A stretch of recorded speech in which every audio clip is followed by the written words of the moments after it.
Good evening, everyone. Tonight, we're going to start our meeting with the semi-annual report on harassment, intimidation, and bullying. So I'm going to introduce Dr. Lee McDonald. Thank you, Ms. Case. Can everybody hear me? Okay. As you mentioned, I'd like to present the semi-annual report on harassment, intimidation, and bullying. This report covers the fall reporting period as deemed from the Department of Education from September to December of 2018. As we've done in the past, we'd like to revisit the definition of HIB, and that is any distinguishing characteristic that's deemed from a gesture, written, verbal, physical act that is either on or off school grounds and that substantially disrupts the orderly operation of the schools or of an individual student's rights. So this definition guides our thinking when we're looking at cases and determining whether or not an incident falls within the definition of harassment, intimidation, and bullying. In terms of our factual findings, these are our 9 categories, our outcomes that the district adopted going back 9 years ago with the onset of the 2011 Anti-Bullying Bill of Rights. They were adopted from the New Jersey Student Assistance Association Professionals Organization, and again, guide our process when we look at outcomes, not only in terms of our communication with parents and the various stakeholders, but also as we review data and look for trends. This really helps us determine what type of cases we've had over a period of time and what we can do ultimately to address some of the concerns. Looking at our data from the fall reporting period, overall there were 56 investigations, 29 of which were confirmed HIB, keeping in mind that essentially any category here that you see that is outside of non-actionable HIB or non-HIB would be something that's actually confirmed through the investigation process. These numbers are overall, the investigations are up slightly. We're at about 42 last fall, the same reporting period. The confirmed HIB is pretty steady. We're at 26, the same reporting period from a year ago. Non-actionable HIB, just for clarification, that is any act, that's an incident where there might have been something that was deemed inappropriate, but it ultimately did not fall within the guidelines of HIB. But our numbers are fairly steady when it comes to the intentional acts of HIB. They have not increased. Most of the increase falls within that non-HIB, non-actionable category from a year ago. In terms of the grade level distribution, as it has been in the past, our middle school continues to be our most challenging area when you talk about harassment, intimidation, and bullying. That's where most of the investigations occur. We've seen that for several years now when we look at our development, adolescence, in terms of that search for autonomy, connecting with peers, and understanding how to connect with peers more appropriately. So we'll continue to do that and gear our actionable items to address that at the middle school especially. And then we have a dip back down at the high school level overall from grades 9 to 12. In terms of its distinguishing characteristics, this data set represents, when you look at the state's definition and defining what ultimately was the distinguishing characteristic, most of these were in the other category. They were not necessarily ones that fall within the definition, such as disability, gender identity, sexual orientation, gender, origin, ancestry, religion, color, race. Those were all below 10. The other category could be something as simple as a child with red hair. So it could be another distinguishing characteristic that falls within that definition. Looking at the effect on the alleged victim, overall, most of the incidents were insults. And you look at the different categories here. Number 1, created a hostile environment, interfered with one's education. Looking at the harm from the victim's perspective, the alleged victim's perspective, the alleged offender causing harm, and then disrupting or interfering with one's individual rights. Again, going back to the definition of HIB. So a lot of this is the reporting that's now required by the state. The state shifted from EVVRS system to a student database management system that now requires that we report this information as part of the state reporting. So that's why you see it now embedded within the district report. In terms of the mode, again, looking at the state's definition, most of the incidents were verbal. Electronic communication has continued to go down, and we've been proactive in educating our students about digital citizenship and their impact on social media and whatnot. We had under 10 when it came to physical altercations or gestures. None of these incidents were the result of a written incident. Overall patterns and trends, again, as I mentioned earlier, the investigation slightly up, the confirmed HIB steady from where we were a year ago. The other distinguishing characteristics, the majority of these fell into that category. Same with the insults that were verbal, per se.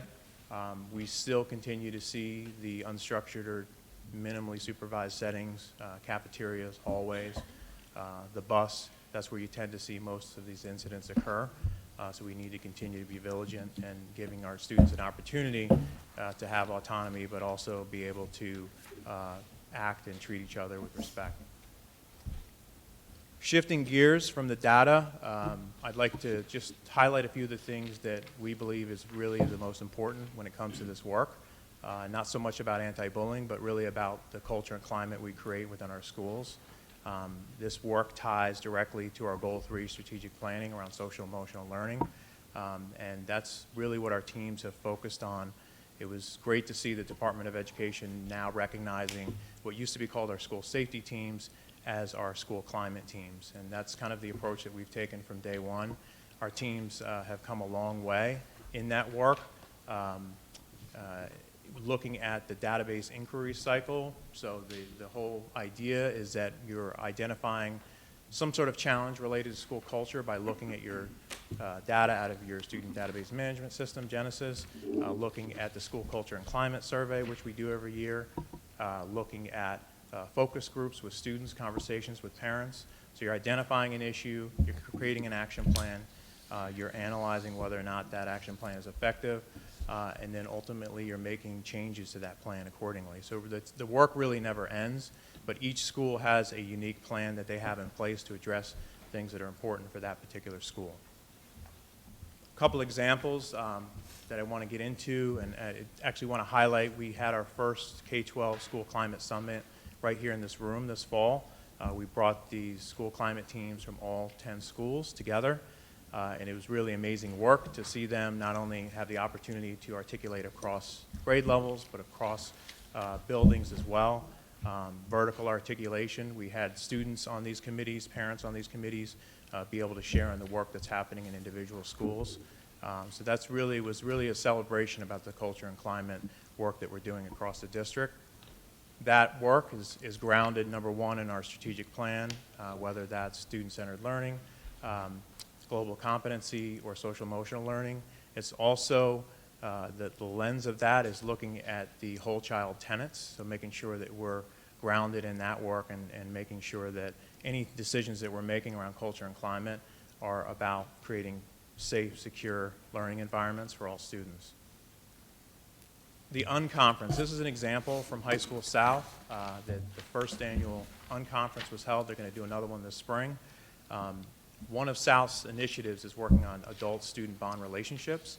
This was an opportunity for students to work with a faculty member side by side and present a passion, something that is of interest. You see some of the examples there: mental fitness, gratitude, modern art, eco-friendliness, you name it. There were all sorts of different topics. So we created a structure out of what time that was allotted for a pep rally, and this was popular with the students to be able to connect with their peers and present present to their colleagues things that they're passionate about. So that's really just an example of developing those student bond, student-teacher relationships. Another example on how far this work has come, we're looking at professional development of staff. Grover Middle School is currently involved in a book study on a book called Culturize, which is all about school culture and climate for every student, every day, every classroom. Part of their professional learning communities is the opportunity for faculty to engage and dialogue about what culture really looks like, feels like, and develop action plans addressing culture and climate. Words of encouragement, it could be simple things that go a long way in creating a positive school culture and climate. This is a picture of Community Middle School, where one day literally every locker in the school had a positive message. You're amazing, you can do it. Very positive words of encouragement. Again, it could be simple things as one-time things such as this. It could be more collaborative efforts that are ongoing. But this is one example of trying to create that positive culture and climate where students feel welcome the moment they walk in the door. Mikey Fallon continues to present in the district, both to our students and to our parents. Really addresses issues around inherent bias and challenging students to think about multiple perspectives, think about putting themselves in other shoes. He also presented to our parents to let them know, give them a little bit more insight about the adolescent experience. So we continue to bring outside presenters in to kind of reinforce the things that we're doing across the district. I'll close with our mission statement, which we adopted in 2011, and that's really around number one, making sure that we're adhering to the Anti-Bullying Bill of Rights. Number two, making sure that our training protocols and our investigation protocols are right by the children and families that we serve. And number three, just establishing high expectations for respectful behavior, and that's certainly in line with the culture and climate work that we're doing across the district. Thank you. Thank you. Does anybody on the board have any questions for Lee? Question. Given that it's happened a few times that the middle school has the most bullying incidents, what are you doing to try to counteract that in the middle schools? Good question. Surprisingly, actually, last spring, the middle school was down. It kind of tweaked back up this fall. But I think, a couple things, it goes back to the culture and climate work that we're doing. If you look at the efforts at the middle school level especially, there's probably more work there than anywhere else to kind of address some of those issues, giving students, some voice, some choice, providing structures for them to practice kind of what we're preaching per se. Examples would include things like Day of Dialogue, which is something that we started at the high school level. We're now bringing to the middle school level where students are talking about differences in race, class, and gender. We do a lot of focus groups with the students. We do pull-out groups. We had Michael Fallon in so that they're given an opportunity to talk about the things that are important for them, and that we're ultimately as staff modeling that behavior. But that data is not just West Windsor-Plainsboro. It's reflective of the adolescent kind of development across the state and truthfully across the country when it comes to HIB.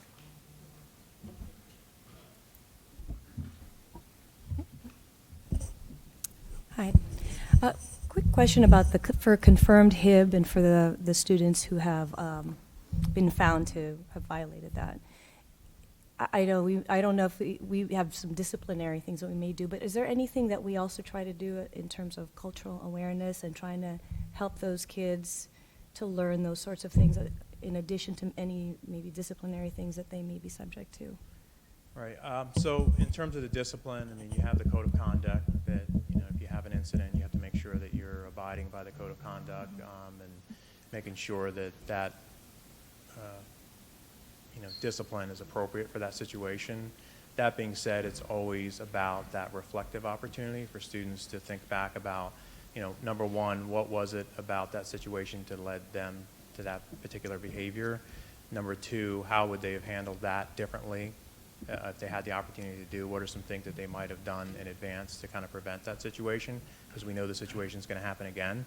And number three, trying to put themselves in that alleged victim's shoes, right? And it's that empathy piece that we try to embed within our culture and climate teams, our school counseling lessons, our social emotional work. So I think that's the huge piece that we want to make sure that kids get the empathy piece. And that can be difficult to teach, but if you have a reflective opportunity, that's where kids start to see that.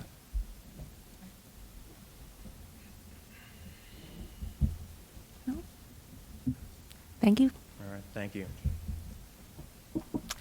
So at this point, we have an opportunity for public comment just on the harassment, intimidation, and bullying presentation. 3 minutes per speaker for a maximum of 10 minutes is going to be provided. So does anyone, we'll have public comment, general public comment a little later in the meeting, but does anybody have any public comment now about the presentation? All right, so at this point, I need a motion to approve the report that Dr. McDonald has presented. Can I get a motion on that? Oh, do we have any questions, anything? Okay, can I get a motion? Isaac and Tony? Okay, we'll start with Mr. Chang. Yes. Mr. Flares. Yes. Ms. Hertz. Yes. Ms. Ho. Yes. Ms. Krug. Yes. Mr. Whitfield. Yes. Mr. Zhang. Yes. Ms. Juliana. Yes. Ms. Case. Yes. Okay.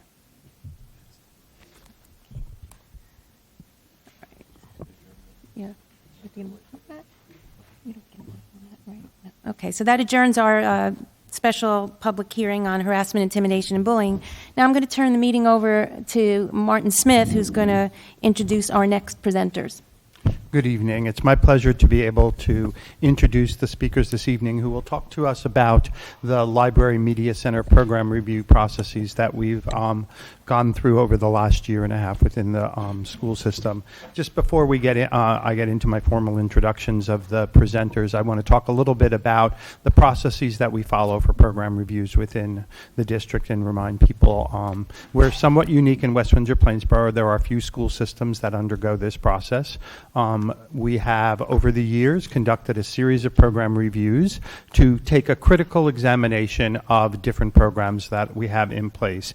It's the idea, if we really want to embody our mission of being lifelong learners, we want to be able to have a process which forces us into taking a look at our programs and thinking about what's the future direction. Yes, part of it is to acknowledge that we're doing a great job and that there are things that are going well, but simultaneously we know we can always do work that is better. We know that we can always improve the processes that we have in place, and that's why we conduct program reviews. The process for program reviews is that we put out a request for proposals, and we seek individuals outside of the organization who have expertise in the area of that program to come into the district and take a look at what's going on in terms of the program. That allows us to have an external set of eyes to give us some feedback about where we are. Simultaneously, we always convene an internal team of individuals and stakeholders who have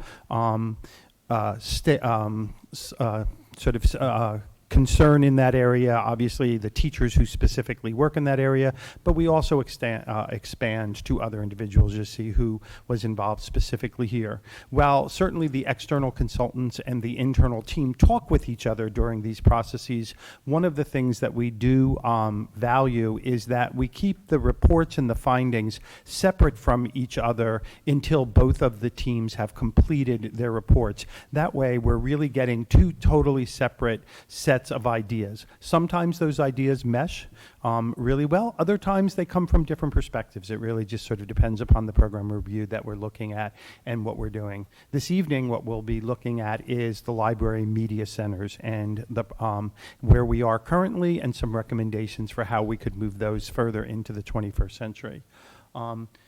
First, it's my pleasure to introduce Dr. Christine Lopez. Dr. Christine Lopez has extensive experience in the area of library media services. She has served as a librarian, as a media specialist in different school systems, does that work currently. She has also had administrative experience as both a supervisor and a principal of buildings, and she serves on the New Jersey New Jersey Association of School Librarians. She'll first take us through her findings from the work that she did when she came into the district, and then there'll be an opportunity for the board to have some questions, and then I'll introduce the co-chairs of the internal team. Thank you, Dr. Lopez. Thank you very much. First, I just want to thank you, the Board of Education, the superintendent, and Mr. Smith for the opportunity to really take an in-depth look at your media centers and the programs that you offer to your students. I think you should be very, very proud of the commitment you have to your students and to ongoing professional development for teachers. It was a wonderful experience for me, so I just want to thank you. The first piece, I got to click. This is more high-tech than I usually have. Basically, one of the things that we talk about with our professional organization, which would be the New Jersey Association of School Librarians, which is the professional organization for media specialists within New Jersey. The national organization would be the American Association of School Librarians, AASL, and that's been cited in my report as well as the internal teams. But what we really talk about is our goal that each media center is staffed by a certified school library media specialist, and that to really transform that space from the traditional location where it was kind of a room to house books to an active location for student engagement where we integrate technology.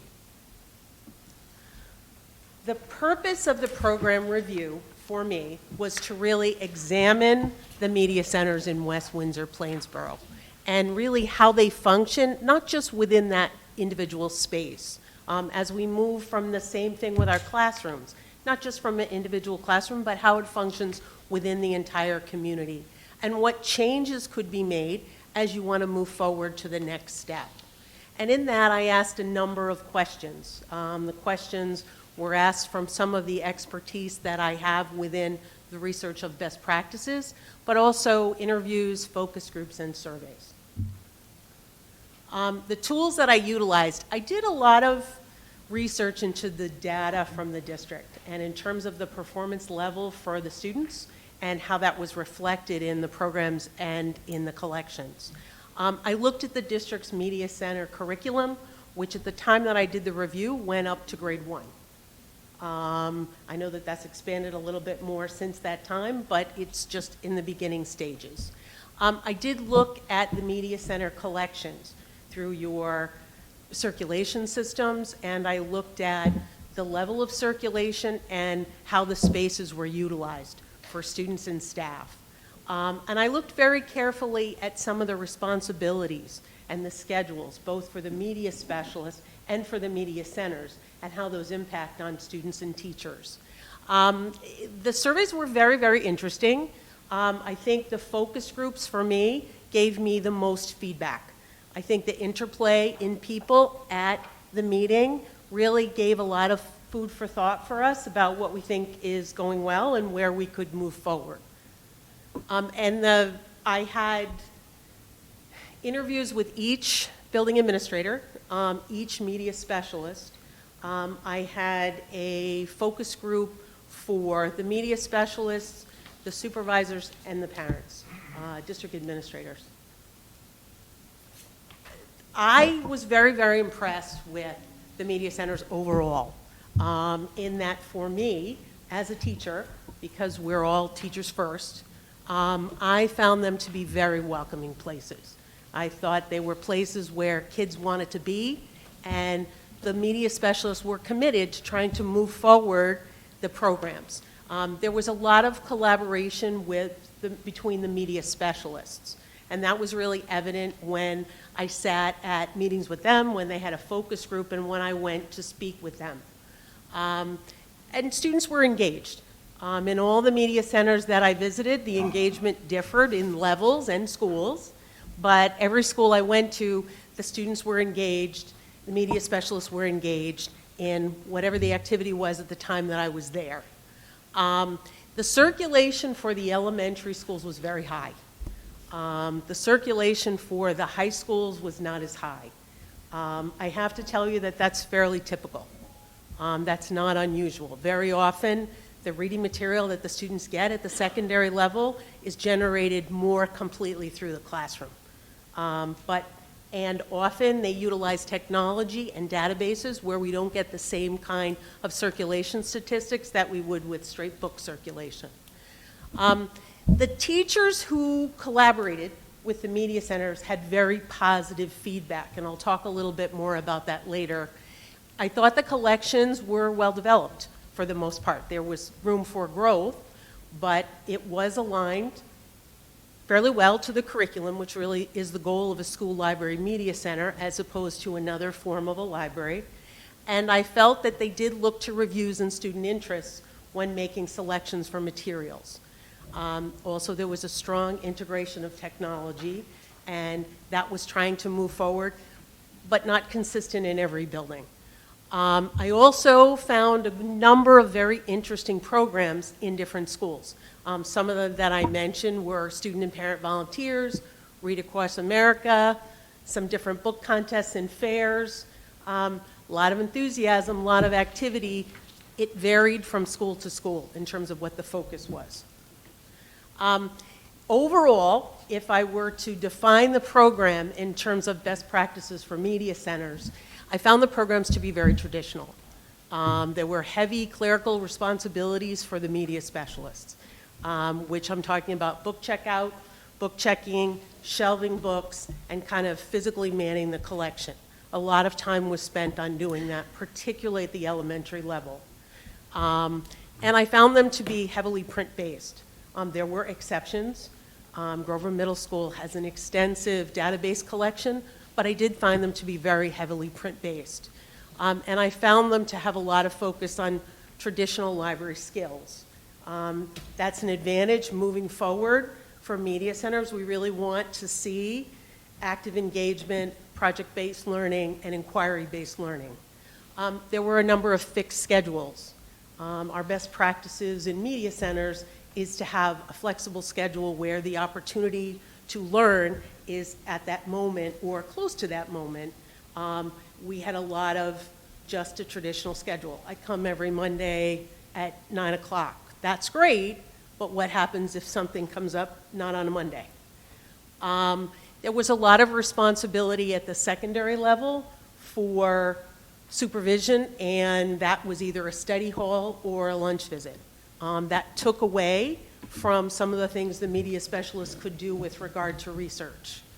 There was a lot of equipment borrowing responsibility, and there were programming responsibilities, most of which, in my observation, and I discussed them previously, were really generated by the media specialist and the interest of the media specialist.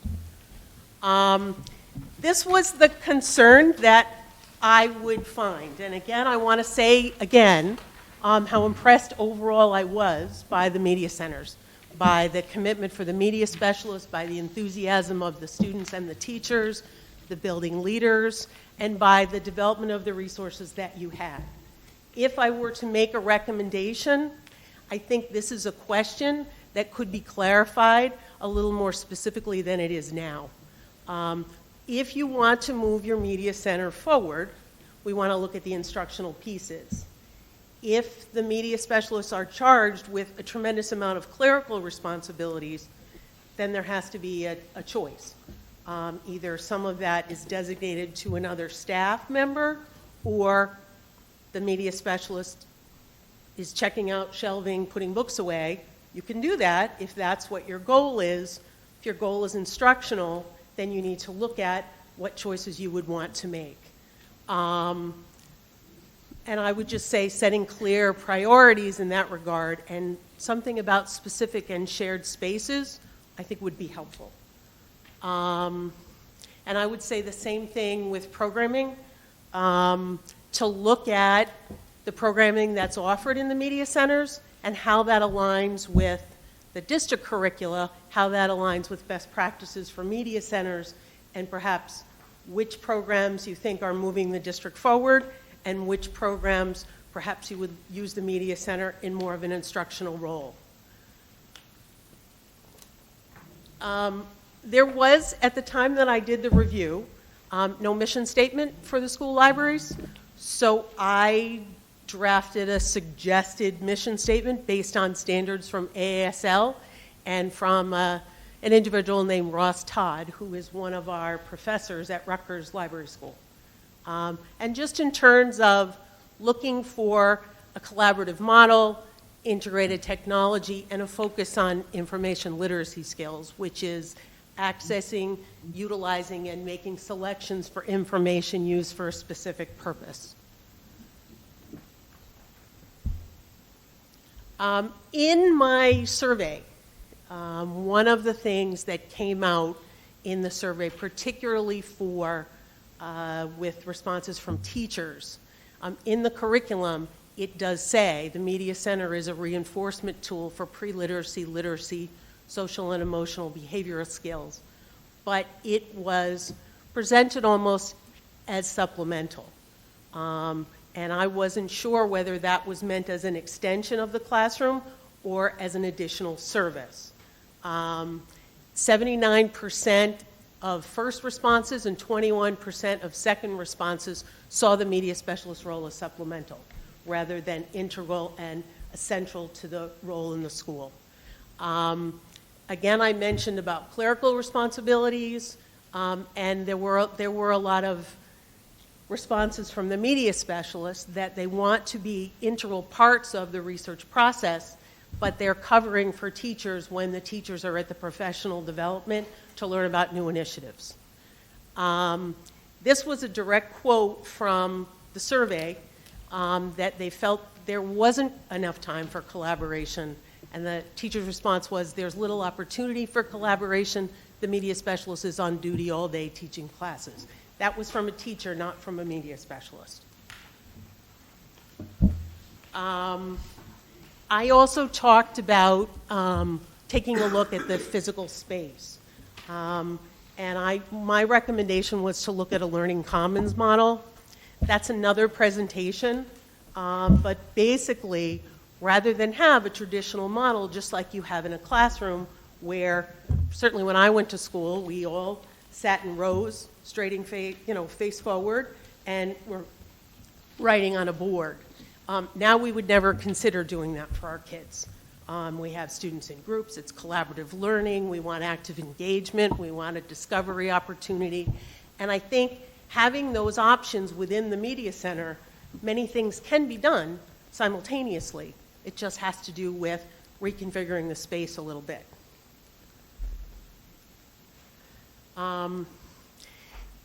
When I looked at the collections, according to the focus groups and interviews that I conducted, the media specialists select materials independently, and that the budgets varied significantly between buildings. And my suggestion was that perhaps take a look at either central purchasing or a collection development committee at different levels. I know one of the things I was asked to do was look at recommendations for consistency in buildings. So one building didn't offer a program that perhaps wasn't available in another. I might look to that not only for print collections, but especially for databases and ebooks. Often if they're purchased centrally, there's a great cost savings. And again, then we're offering students the same opportunities in whatever building they attend. I just pushed to that a little bit more about standardizing allocations, either per student, per grade, per building, or per level.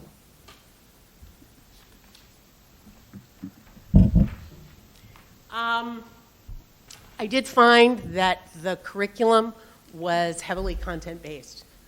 There was a piece where I think it was the first grade curriculum, and the unit was teaching poetry, which is a great thing, but the content piece of teaching poetry is usually something that happens in the classroom. That explicit instruction is generally with the classroom teacher. Media specialists could certainly extend that, but what we look at is how does that relate to the information literacy skills of those students? How did that search process of finding that book, utilizing that book, and understanding how that book is a resource, how does the media specialist share that with the kids? Because she has some expertise that might be even in another area beyond just her instructional knowledge. I did find that the collaboration was very important, and that expanding the role of how that would translate to an information literacy skill, I thought would enhance the role of the media specialist. I have an example. I don't know if you're familiar with this book, Going on a Bear Hunt. Yes. This is like one of my absolute favorite books. It's a book for little guys. It's by Michael Rosen. And the point is, it's just a little kid's story. They go around, they look for a bear, he goes through the forest, walks through the mud, et cetera, et cetera. I always use that as the beginning of information search process. Here's how we look for things, here's what we have to go through, here's how we get around that. And I would always make that as a reference to kids as they got older. You can't talk about Boolean searching with a 5-year-old, but you can talk about those concepts in a way that they can understand. When we would get to the high school level, one of the databases that I love is JSTOR. It's very much an academic database, and it's something that the students in this district, I think, really embrace. I would then take that search process and look at Boolean searching and look at how we're going to find specific resources and look at developing keywords. That, to me, is the role of the media specialist, and that's the role that I think could be expanded. And I think this is the same thing that I talked about. When I talk about conceptual understanding, that's really what I'm talking about. Understanding the process, the search behind it, and how those resources will work. Not specifically about the individual resource. Does that make sense? Yes? Okay. Sometimes we use jargon and lingo, so I try to step back a little, make sure I don't do that. And one of the things that we use as media specialists are not only the standards for the 21st century learner, which is from our national organization, but kind of the seminal work for us is the standards from Information Power. And I think I have them here. And this is just a resource that explains more of what I'm talking about in terms of defining the role for student learning for students and teachers. And it's something that all of us, when we go to library school, is kind of drilled into us. This is how your role looks a little bit different. And I think I've described that previously. And this just talks about what, this is from 1998, but it's really the cornerstone of the way we think and what we do. Accessing information efficiently and effectively. And that's what we want our kids to be able to do. We're teaching our kids to think, not just to know and memorize. It's all conceptual understanding, evaluating the resources, using them creatively, and recognizing the importance, citing sources, those kind of things. Recommendations that I had was, as the curriculum moves forward, to really focus that curricula on information literacy skills, the pieces that I just discussed, the pieces mentioned by the standards for the 21st century learner and by Information Power. To be careful not to have that overshadowed by content, which is in the classroom. Supporting content, extending content, excellent, but remember the media specialist has an expertise that we want our kids to have. I would look at expanding flexible scheduling and common planning time. If the media specialist is an integral part of what happens in the research process throughout their time here in West Windsor, the media specialist needs to be part of those teams. I talked about staffing for outreach and clerical responsibilities. I think I touched on that at the beginning. If there's a tremendous amount of time that's needed for on-demand book checkout for 800 kids who are coming to the library and checking out 2 books a week, that's an awesome thing, and that's a really wonderful thing that you have that opportunity and the level of enthusiasm. Logistically, those 800 books have to be checked out, checked in, and reshelved. And if the media specialists are spending a significant amount of time doing that, those other opportunities just won't have as much time. And I also had that same recommendation with regard to equipment. A couple of things here and there. If it overshadows the day, it's your decision. How do you want to use that expert in that role? And the same thing about supervision for study halls, lunch periods.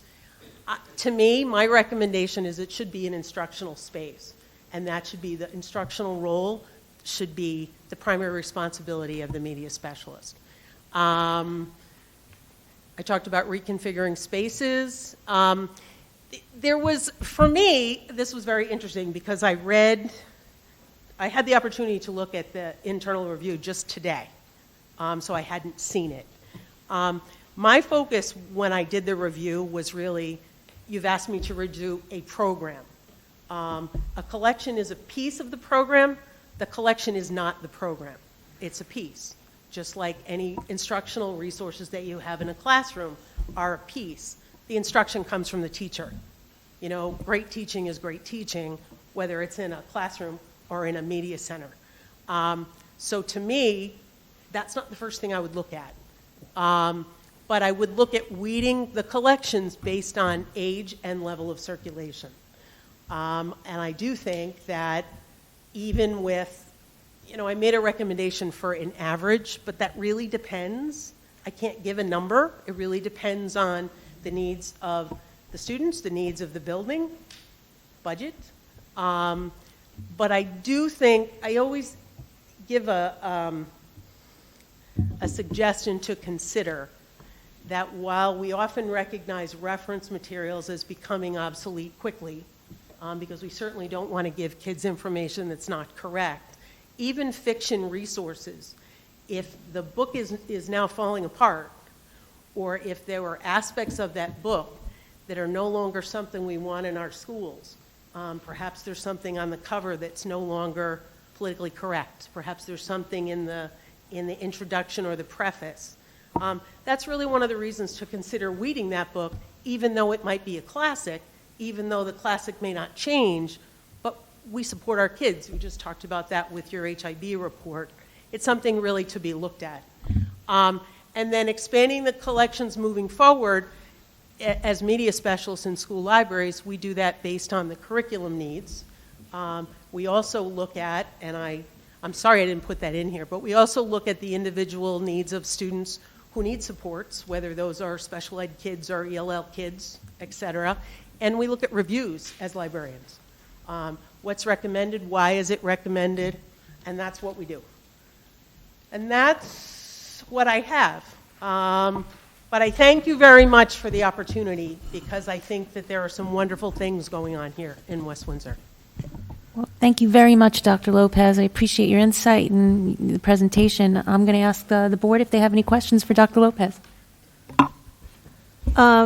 Could you give an example of what reconfiguring spaces to a learning commons model means? So like I'm imagining, I think it's the village library where there's shelves and stacks, and then there's like 3 or 4 sets of tables with chairs around them. So what would this look like in the learning commons model? Well, I put recommendations specifically for the physical space in each school in my review. So if you look back at that, you can actually see how that looks. Basically, you want the space to be accessible and flexible. In that particular school, when you walk in, there's shelving, and then there's, I would move that around so that when you walk in, right there is an instructional space. I mean, this is pie in the sky ideal circumstance. That space might be used for a maker space. You might have a printer, you might have block configuration, you might have a project that extends from a classroom that students are working on in a hands-on manner right there as they come into the media center. That's active engagement. I would look at integrating technology rather than having banks of computers. So there are desktop computers as you walk in further to that media center, and they align the back wall and a little bit around the corner. I would have conversational spaces throughout the media center, and I would give the kids a laptop, I would give the kids an iPad, I would give the kids the device to work on it right there where they are, rather than have the kids go away and be facing a wall working on a computer. I would look at the collection, I would look at the age, and I would look at the circulation. I would look at how it aligns to the curriculum and, again, reviews needs of the students. I would take the things out that aren't meeting those needs. I also would look to see if there were things in the media center that are not instructional. There were several media centers where boxes of things were stored on different shelves. Took up a great deal of space. In the perfect world, I would move that. And your circulation desks can take up a tremendous amount of room. I think in that building, as you walk in, as I remember, the circulation desk is on the left, right? That took up as much space as everything that was on the right. That's only used by the media specialist, maybe a volunteer. But that could be reconfigured so that we have active, engaging learning spaces. It could be flexible seating. It depends on the needs of the kids that are in that building, because there are different ages. I think that's that 4 or 5. So that's what I would do. The idea is when you go in, it should say to you, hey, this is a fun place to be, and I want to be here. And there are things that I need to learn and do, and I can extend it into that place, or I can learn something new here. That active engagement, as opposed to what I would have had as a young kid, go into the library, sit quietly at a table and don't bother anybody, that's not what we're looking for. But the specifics of that for any building are in my review.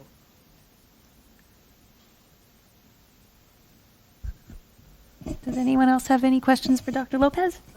Okay.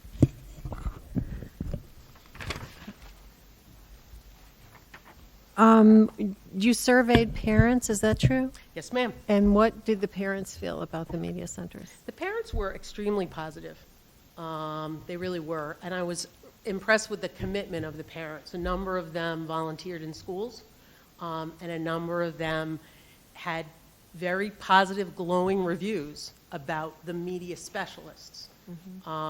You know, my kid loves going there, but this person really makes it a fun experience for them. They really expanded their interest in reading. They've expanded some of their technology initiatives. Parents were very positive. I did not get, and parents were very positive, and we had a focus group here with the parents.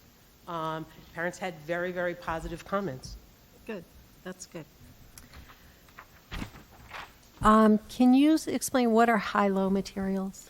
HiLow Materials are something that often is used in an instructional capacity, so often in a classroom.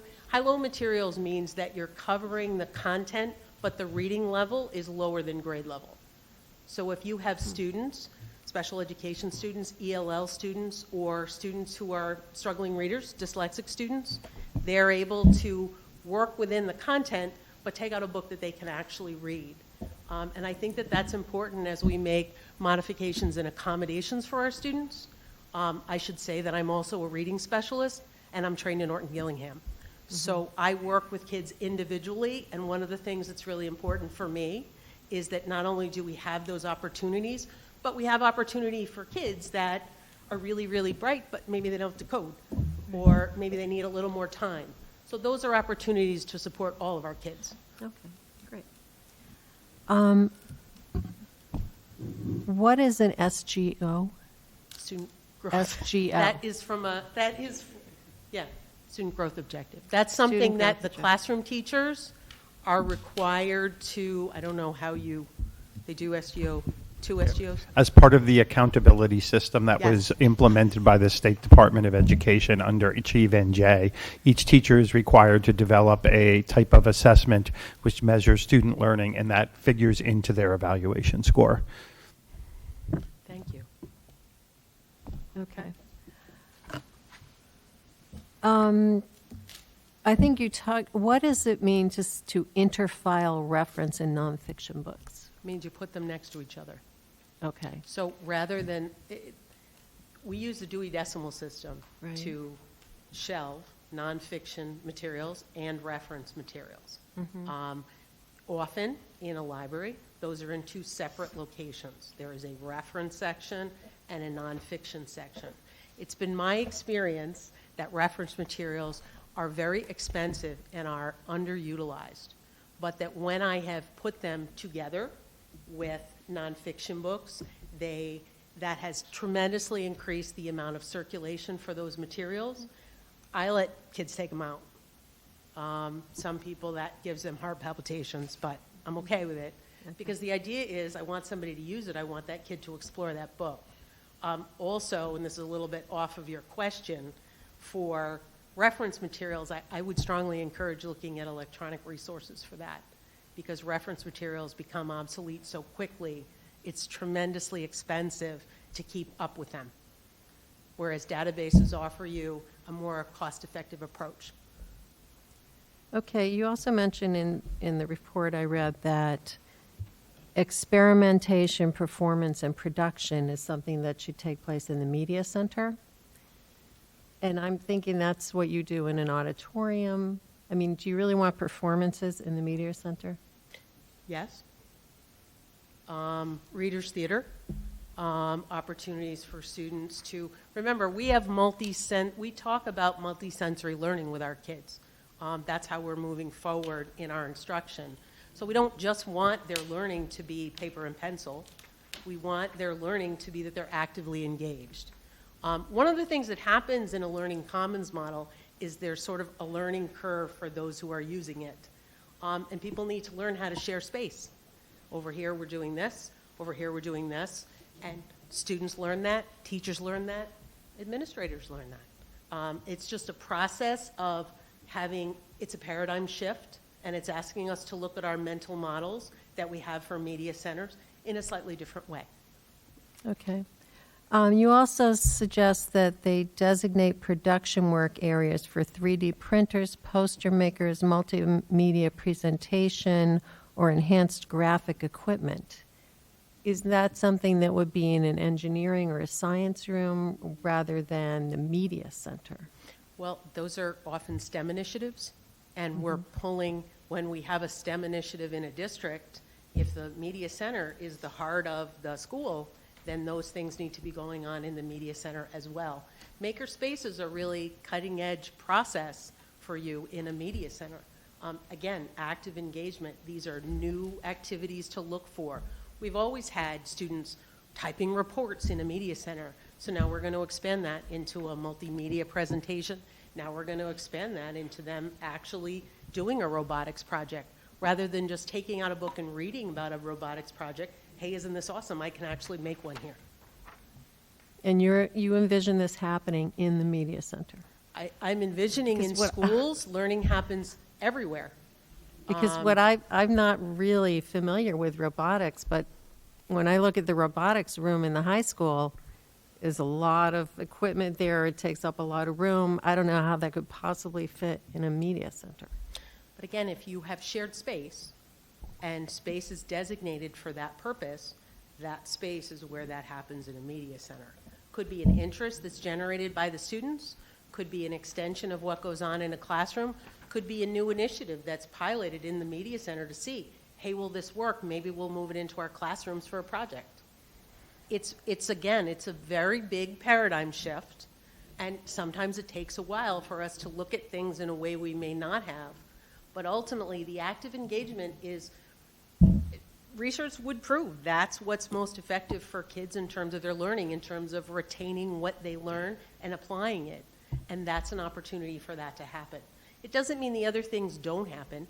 It doesn't mean they don't read print materials. It doesn't mean they don't write reports with pencil, paper, or Google Docs. But it's another opportunity for learning beyond more of a traditional model.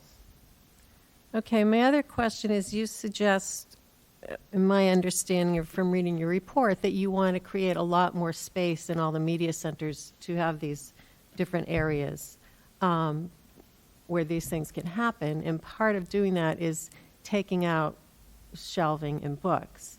And you suggest possibly having one copy of book and then having the rest of the copies be e-books. Is that right? Well, I guess the first part of your question was, I'm looking for a lot more space in media centers. I think unless you have an initiative to expand a media center, there's only an amount of space, and we have to work with the space that's available.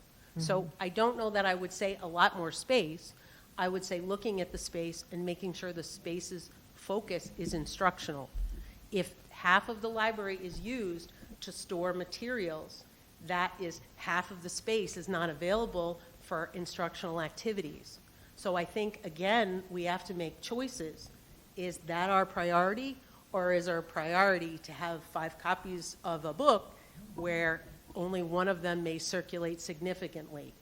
And I didn't suggest weeding books that are in good condition that are circulating. We talked about weeding books that were dated, no longer in good condition, or were not circulating.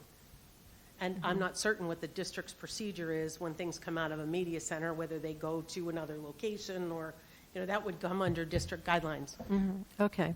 Well, I'm just concerned about it because there are a lot of studies showing that screen time for young children is bad for their brains. And I don't know whether you're talking about this in the elementary schools, but I don't think it's appropriate for elementary kids. There was recently published in the Journal of American Medical Association a Canadian study that says increased screen time is linked with delayed development in children. I think that was from Canada. Mm-hmm. And this researchers say a pattern quickly came into focus. The more time children spent in front of their devices, the worse they did on tests. When young children are observing screens, they may be missing important opportunities to practice and master interpersonal, motor, and communication skills. Is So I don't think that's something we want happening in media centers. Well, I think that really lends itself back to our earlier comment when we talked about having makerspace opportunities in the media center. Because there are multimedia options for kids. For some kids, working on something digitally may meet their needs and may be appropriate and may be engaging for them. For another kid, doing a reader's theater with their class may be that opportunity. And it's wonderful that we have multiple opportunities for our kids so we can not only engage them, but meet their needs. Okay, there's a giant study going on, $300 million study by the National Institute of Health, and the early results show the interviews and data from the NIH study have already revealed that kids who spend more than 2 hours a day on screens get lower scores on thinking and language tests. So given that who knows what they're doing at home on screens, it would seem to make sense that they should not be using screens in school, especially at young ages. So your question would be, Well, you seem to think that one way to make more space in the library is to order ebooks instead of having physical copies, like one physical copy and then the rest should be ebooks. I think it's definitely an option to consider, particularly at the secondary level, where your circulation for print materials isn't, the percentage is not nearly as high as at your elementary level. Well, for those students, the digital options are very engaging for them. And they much are of- engaging, but that doesn't mean it's good for them. I'm just worried about these elementary kids and their screen time. I hear what you're saying. Thank you.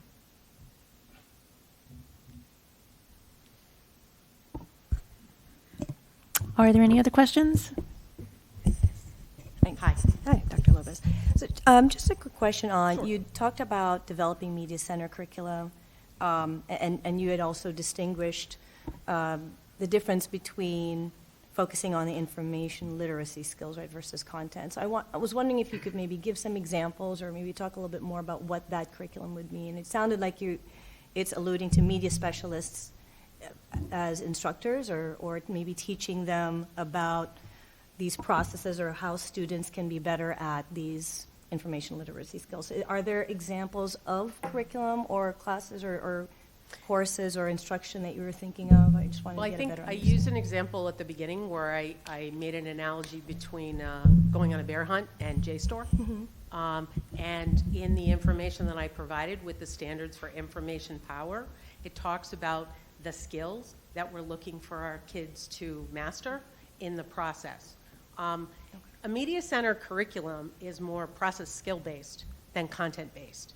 And again, that's a paradigm shift because our classrooms have a lot of content.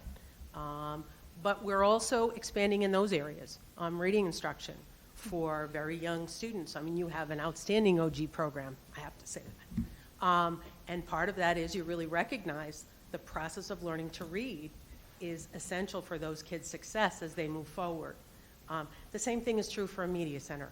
That process of being able to access, utilize, and effectively navigate that information is really what the media center does that makes the media center different from the classroom. So you can use a resource and say, this is a resource, I'm going to show you the search process. So I use that book, and I use that book to teach those kids the search process. I might take a nonfiction book and talk about how do you navigate that resource.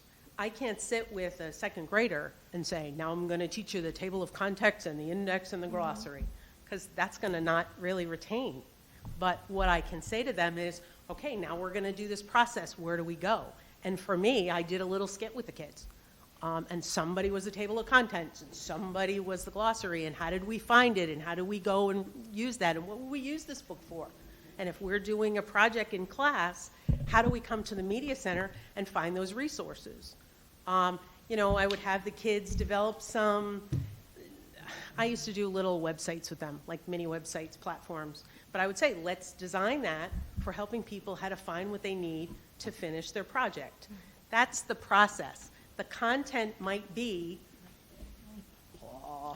Arctic mammals But what do you want them to learn in the media center isn't about that. It's going to go on in the classroom. Right. You want them to learn how to find the information about that and how to utilize it. So teaching them sort of the research skills and how to Correct. go about it, whether it's electronic, whether it's books, whether it's just giving them more and more information on how to do that Yes. effectively. Okay. Yes. Thank you.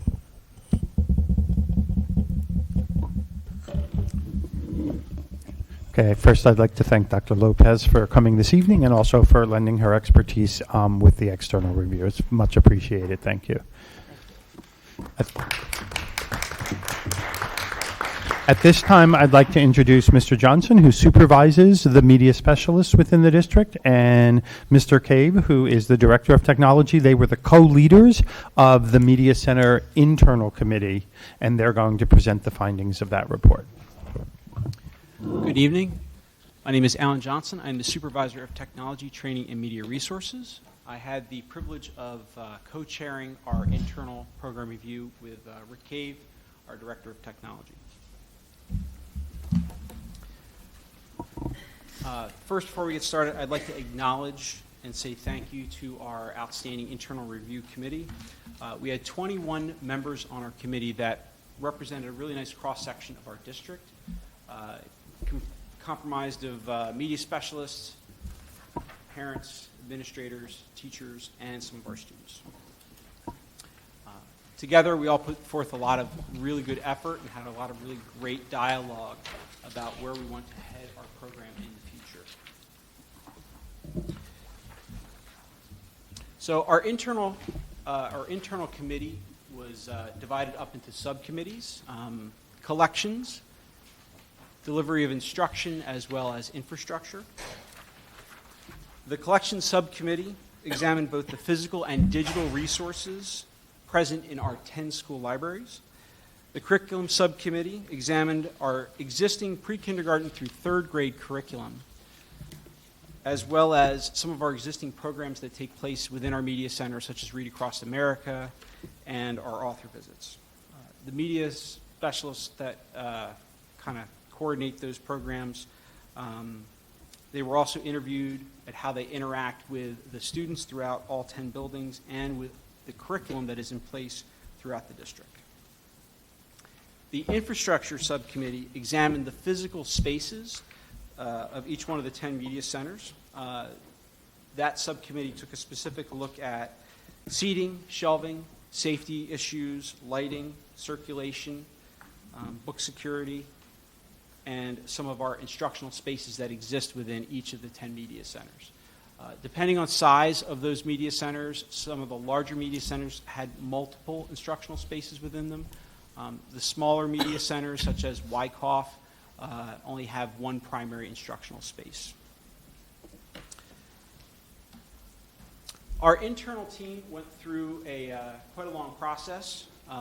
The first thing that we did was we developed a vision for our program. The committee started by individually creating value statements for each member of the committee. A draft was then developed based on some of those value statements, and then we took a look at the draft that basically went into what do we want our educational environment to look like. Schools are going through a lot of changes with the one-to-one learning initiative, and we wanted to take a really good look at how the media centers can respond to the digital changes that are happening for our students. We also took a look at how can we move our program beyond what is currently happening in our 10 media centers. After a lot of conversation back and forth, a vision that supports both the really good experiences that are happening for our students today, as well as where we can grow our media program in the future was finalized. Each subcommittee was then tasked at taking that vision and applying it to their area that they were investigating. They evaluated their areas and took a look at strengths of the program for each one of their subcommittee topics, and then also made some recommendations for growth. Currently, our media centers offer excellent collections based on our curricular needs for our students and our programs. They provide our students with a lot of choice for the books that they read and for their research needs. Our students have access to electronic databases from within and outside of the district, and they also have access to our collections information from outside of the district through our library circulation system called Fallon Destiny. Our building media specialists utilize their knowledge of literature and resources to guide our students' reading selections. They help kids find books that are just right for them, and they also have intimate knowledge of both our digital and physical resources to help students find the materials that they need for their research papers and projects.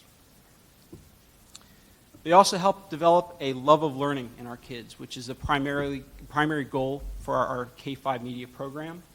Our circulation numbers for our K-5 program are staggering, and it's a lot of the dedication of our teachers, parents, and students' love of literature. Our media specialists also collaborate with our teachers on lesson development and provide curricular support. And in general, our media centers are wonderful, warm, and inviting spaces.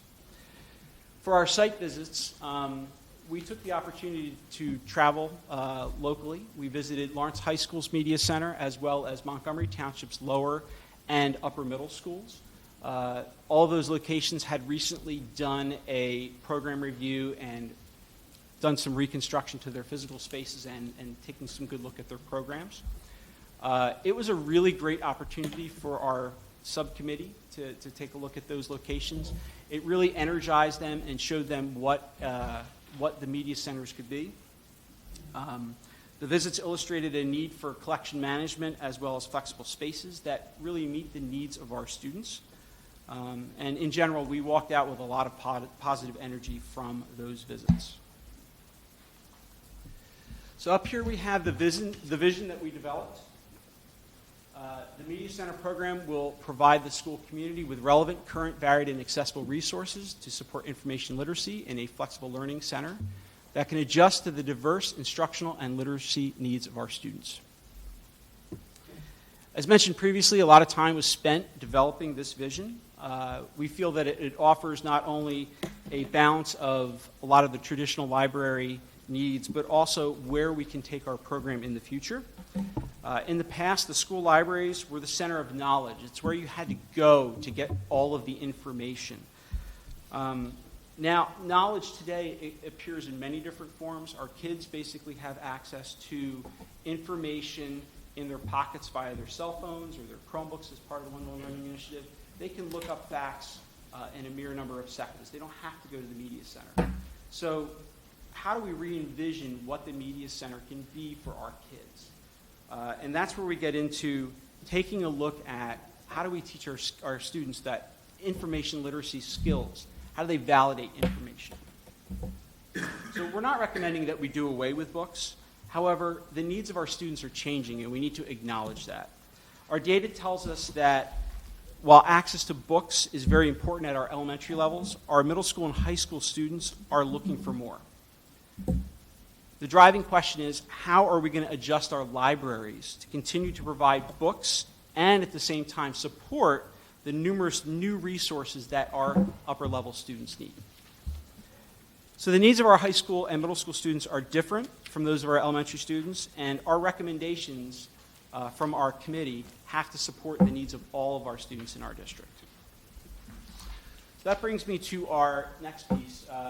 Rick and I are going to go through and present all of our recommendations from our three subcommittees. To start out, what we see up here is a summary of recommendations for our collections.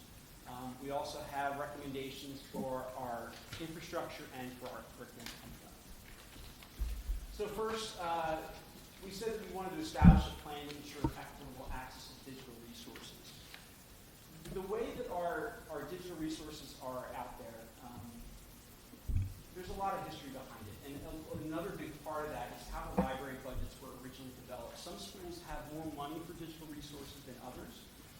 And then also specific programming over the course of many years has led to certain digital resources being put into some buildings and not into others. So what we did is we took a very close look at what resources were in each location and what the needs were of the kids, as well as how much were the resources being utilized. So we noticed a lot of inconsistencies by grade level, even though there is general consistency throughout the program. So what we're looking for as a current vision is to evaluate our databases and digital resources for curricular alignment, age appropriateness, and coverage to ensure that the databases are consistent both between buildings and offer good curricular alignment. We also want to centralize some of the purchasing to save some costs. A lot of the vendors offer discounts if you buy the online resources in bulk, so we're looking into that as well.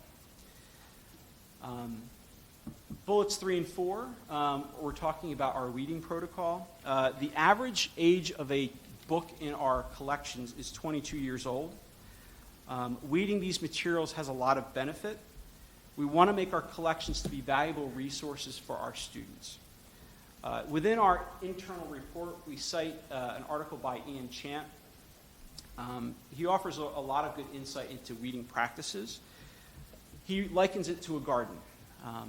If you're a gardener, you want to take out the unwanted items in that garden so that the garden is going to thrive. So we're proposing the same sort of approach for our media centers. There's a lot of materials that are in our media centers that are not used, and if we remove those unused items, the ones that are left behind are really going to stand out, and our kids are going to be able to access them faster and be able to offer space for new materials that we would like to bring in. Additionally, the weeding process is going to specifically target materials that are inappropriate based on social and racial issues that are not in line with the district's philosophy of whole child, every child. And it's also going to target materials that are no longer circulated or have aged out, or materials that are in poor condition. Over the last few years, the media specialists have made good effort to start taking a look at the collections and removing a lot of these items that are just no longer circulated. And it makes up a lot of space for things that we want to bring in that the kids do want to read. My son is currently outside. Not only does he have an iPad, but he also has a stack of books. And he was a very reluctant reader. He did not want to read anything. And graphic novels came on the scene. I don't know if you remember our libraries 10 years ago, graphic novels really weren't a part of our collections. And now they are. It's a wonderful gateway for our kids to start reading. And now he loves chapter books. So he's out there with several of them, and including the Hardy Boys, which I read when I was a kid. So, he's an avid reader now. He can't put books down. And it's because collections are opening up and making that shift. So we recognize the importance of weeding, and we realize that there are different needs at different levels. Obviously, the needs for our K-5 media centers are very different from the needs for our middle school and our high school students. So we know that the guidelines are going to need to be different between the different levels. So to that end, we want to establish an annual evaluation and weeding protocol to kind of take into these issues into alignment. Weeding is a very time-intensive process, and we want to ensure you that, yes, although we're looking at the copyright dates on books, we also want to look at, is it appropriate? Is it going to be a wonderful resource for our kids? And every librarian in our district looks at the materials before they get put on a list. We just don't look at the numbers. We look at what's best for our kids in terms of the collection. Additionally, our media budgets vary greatly throughout the district. We have one building that has nearly $30 per student allocated, and another building is extremely low. One of the high schools. And a lot of this variety has to do with the building budgets were originally islands. And when budget cuts had to be made, principals many years ago made the decision where to remove the money from. So we have a very, very large imbalance in terms of the budget. So what we're looking at is a per level student budget question. So what resources do our kids need at the high school? What type of funding is needed to provide them those resources?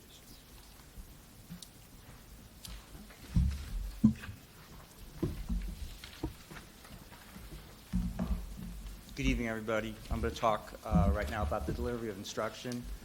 And when you look at instruction, in essence, it's broken into two areas. One where we talk about how we want our media specialists to become more involved with the emphasis on research skills and working with teachers to ensure that the resources available in the libraries align with the curriculums that the teachers are teaching. So the first recommendation specifically deals with the idea that as curriculum is updated, we need to ensure that the media specialists are aware of the changes that have occurred so that they can ensure that the information in the libraries align with those curricular changes. It does happen. I'm not going to say it doesn't, but it's not necessarily happening at a consistent level across all buildings with all of the curricula. So we just feel that that's something that we should formalize to ensure that that kind of information is actually being shared with the media specialists when those changes occur. Also, we would like the media programs to focus more, especially in the upper levels, on the research skills. And as Dr. Lopez had pointed out, we do have some concerns regarding time with the media specialists, ensuring that they can do that, and those are things that we have to work on and try and get creative in ways to free them up to do that, because as it stands now, they don't have a lot of time. But if we can find that time for them, it would be important for them to be able to share the skills that they have with research, especially as that becomes a skill more important to students moving forward. Regarding the actual specific media curriculums, in pre-K 3, we have media curriculums, and those need to be realigned with the new AASL standards. They recently updated their standards, so we just need to ensure that our curriculum aligns with those. Regarding grades 4 through 12, there isn't a formal media curriculum because those media specialists are not out there actually teaching classes, but they are working with teachers, and we would like to develop a framework of information literacy that kind of grows through the grade levels, that they would be able to work with the teachers as well as work with the students and ensuring that those skills are being developed. There are a number of programs that exist across our media centers, and again, similar to kind of what's happening with the budgets, they're not always the same in all the buildings at all the grade levels. Not that everything has to be exactly the same, but there certainly are some very good opportunities that are occurring in some of the buildings that we want to ensure are happening in the other buildings, all at the same grade levels. So we are again looking to kind of formalize that process to identify those and ensure that they're aligned with the goals of the district, and also that other students have opportunities to engage in them as well. The last area is infrastructure. Infrastructure is I found it very interesting actually working with infrastructure, primarily because of the fluid nature of what's going on in libraries in general right now. There is definitely a shift obviously going on. There's libraries were always the place, that's where all the books were. And it was the only place you could go to kind of get that stuff. And now as more and more stuff is digitized, we have to figure out how are we going to provide opportunities for those resources to be used by our kids, and how many books and how much stuff do we need to keep in the libraries. It's an interesting balancing act. We've seen a lot of different models out there. The Learning Commons model that Dr. Lopez mentioned is one that we've seen, and it is a very nice model, and it's very effective. Probably the most important feature of it is the idea of flexibility. And I think when I look at the infrastructure piece, that's probably one of the most important ideas that we have to get across. That the idea that we're going to stick shelves here and chairs here and a desk here, and it's going to stay that way for 30 years, doesn't make a lot of sense. We have to be able to adjust to the needs of the kids, adjust to the needs of the teachers, as these changes continue to evolve over time. What we put in place right now could very likely in 5 years not be the best model for us. So as we're looking at these spaces, we need to decide how can we design a space that allows us to provide places to put the books, allows places for the kids to read quietly, allows them to meet in small groups, allows them to have brainstorming sessions, allows them to utilize digital tools as well, and can also handle large groups and small groups. So there are there's a lot of new furniture, a lot of new shelving, there's a lot of interesting ideas out there on how you make spaces work that, address those needs. And that's something I think that we're really looking forward to as we move forward. But also, when we talk about that, I do think it is very important to recognize, as has been mentioned a number of times, the needs of the elementary students in our libraries are very different than the needs of the high school students. And so we are not looking at kind of a one-size-fit-all cookie-cutter solution. We're saying we need to look at each building, each group, and all of their needs and come up with a solution that fits them best. And so we do know we need to make a change. We do know there are a lot of good models out there, but we need to spend some time looking at them and making sure that we can kind of use those to design libraries that are going to best meet the needs of our kids. Also, as those changes are going on, it's something we just think is very important to ensure two things, and that's the ADA and compliance, to make sure that the things that we're putting in are meeting the needs of all of our students. And at the same time, we're also thinking of student safety. You know, as we go to some of these libraries that exist now, you see some very, very high shelves. And you have kids in the back there, and not that the shelves are dangerous or they're going to fall over, but you can't see the kids. And so we want to create a space that has a lot of good lines of sight. The kids can get to the things that they need to get to, but people throughout the library will be able to keep an eye on them and make sure that they're safe and there isn't anything, you know, going on that's going to cause any problems from them. Also, in the flexibility of the spaces, to address something that, you know, Dr. Lopez has mentioned, you know, the STEM and those kinds of initiatives in the libraries, I think that that's sort of an extension of the idea of the library as a place of knowledge. Again, knowledge used to have taken the form of books. Now it takes all kinds of different forms. And if that's something that is going to help our kids learn, it's something they need, then I think it's something we need to consider putting in that space. Because those are the tools that are going to help them kind of advance. Those are the tools that they're going to use as they move forward through their careers.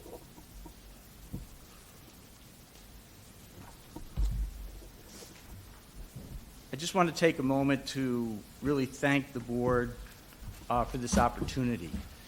We had an opportunity to work with our internal group, the media specialists, the teachers, and the students, but also to work with Dr. Lopez indirectly.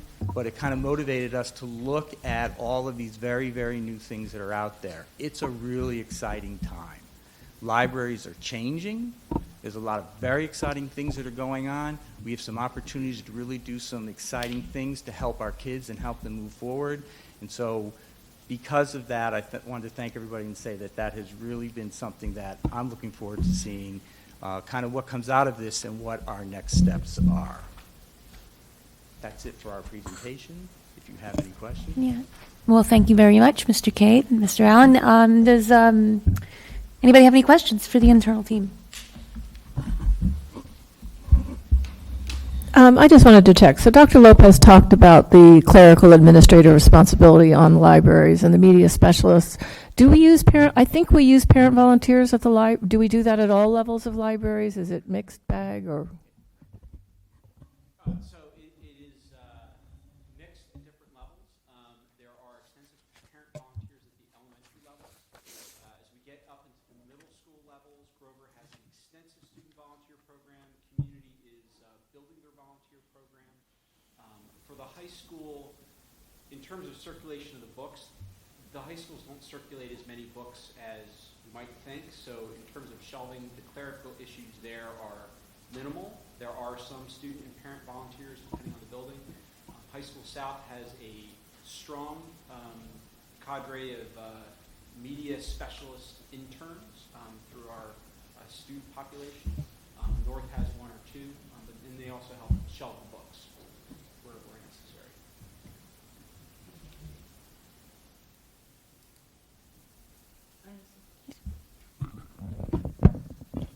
Thank you for pointing out that for certain titles like The Count of Monte Cristo and Dr. Seuss, the date of publication is irrelevant. Does that mean that when you're weeding, you will only weed books that might be out of date, such as technology books? No. So in addition to technology, there's a lot of science books that are out of date, law books, medical books, anything to do with the sciences in general. Age out. In addition to that, a lot of nonfiction books are inappropriate based on some of the social issues that they talk about. And again, I mentioned earlier, they don't really address the district's vision of whole child, every child. So a lot of those books are looked at, and Dr. Lopez pointed that out as well. In terms of books in the collection that just aren't circulated, if you take a look at a lot of the books that are in the collection at the elementary school that we weeded out over the past number of years, the kids don't take them off the shelf because visually they're not the artwork that they're accustomed to. And if they're not circulating, we can make room in the collection for things that will circulate. So it's sometimes the artwork rather than the story. Yes. Yeah. And a lot of times the story, I mentioned the Hardy Boys for my son. I'm surprised that he likes it because the way that the story is told, it doesn't really jive with a lot of modern storytelling and the other stuff that he reads. But he does enjoy it. Good. You mentioned in your report that I think one of the goals is to show that media center specialists would show a variety of strategies to ethically use and reproduce others' work. Is that done now, or is that something you're hoping to do? It is done now. It is. What we're hoping for is a further integration with a lot of the curricular units to foster more in-depth teaching of that. The way that it's done now at the middle and high school levels is when teachers bring their classes down to media centers. The kids get instruction in information literacy and research skills. The problem is that it's not all the kids. So we're looking to foster a further relationship to increase those information literacy and research skills. Yeah, I think that's really important. It says in your report that the media center should be a space where students and staff try out new technologies and STEM-related activities. But you also you're storing audiovisual equipment, computer equipment in the media centers. Is there somewhere else that this technology piece can be instead of in the media center? Is that the only place in the building it could be? It's actually two different. I mean, the storage piece is more a question of finding a place to put things. And that's an extension, I think, of that came about when you think back to the old days of when technology, the overhead projectors and those kinds of things first started. They needed to be in a place that they could be organized and checked out and signed out, and the media center became a natural place for that to happen. As that equipment has kind of grown, it's sort of always ended up there. So that's sort of, I think that's one piece, which is separate. The STEM and those kinds of new technologies is more the idea of having a space for kids to learn new things. They're not kind of, it's not really, it's not that we're saying, oh, technology stuff has to be put into the library. The STEM and the new technologies would be for kids to have opportunities to try out new technologies and learn new things that they may not get to have anywhere else. Okay. Do you have a plan for how to handle the clerical duties that the media center specialists are doing now to reduce that in any way? So in the past year, we're working on increasing our number of student volunteers to kind of help out. And again, our parent volunteer group at the elementary level, as alongside as the secretary support at the elementary level, really helps out with shelving the books. Good. There are other ways that we can go around the clerical duties. Again, at the high school level and somewhat at the middle school level, checkouts is just not that, they're not that high. And the other thing which I actually forgot to highlight was the recommendation on self-checkout. You know, we're doing self-checkout in Grover, so there's no reason not to extend it out into community in the two high schools, which would again eliminate the Right. checkout piece. They still have to get put back on the shelves, Right. but at least that's eliminating some of it. But another problem is that the media specialists are supervising students in study hall and in lunch, right? So at the high schools, there are full-time substitutes that help out with the supervision of students. Okay, good, So good. that is also there. Also, I just wanted to put out there that we've actually started self-checkout over at Wyckoff with our second and third graders. So our little kids can use self-checkout. It's Sure. not that hard. File testing really makes it easy where the students come up with their library card, they scan the library card, they just scan out their book and they're done. Good. How often are media centers used for professional development? Is that like once a year? Is it every month? How often does that happen? It varies greatly. All of the elementary media centers are used for faculty meetings, and depending on frequency, once, twice, 3 times a month for different meetings there for professional development. And that can't happen in a cafeteria or auditorium? Well, the elementary schools, the cafeteria, auditorium combinations are usually used for EUP. So before and after school meetings.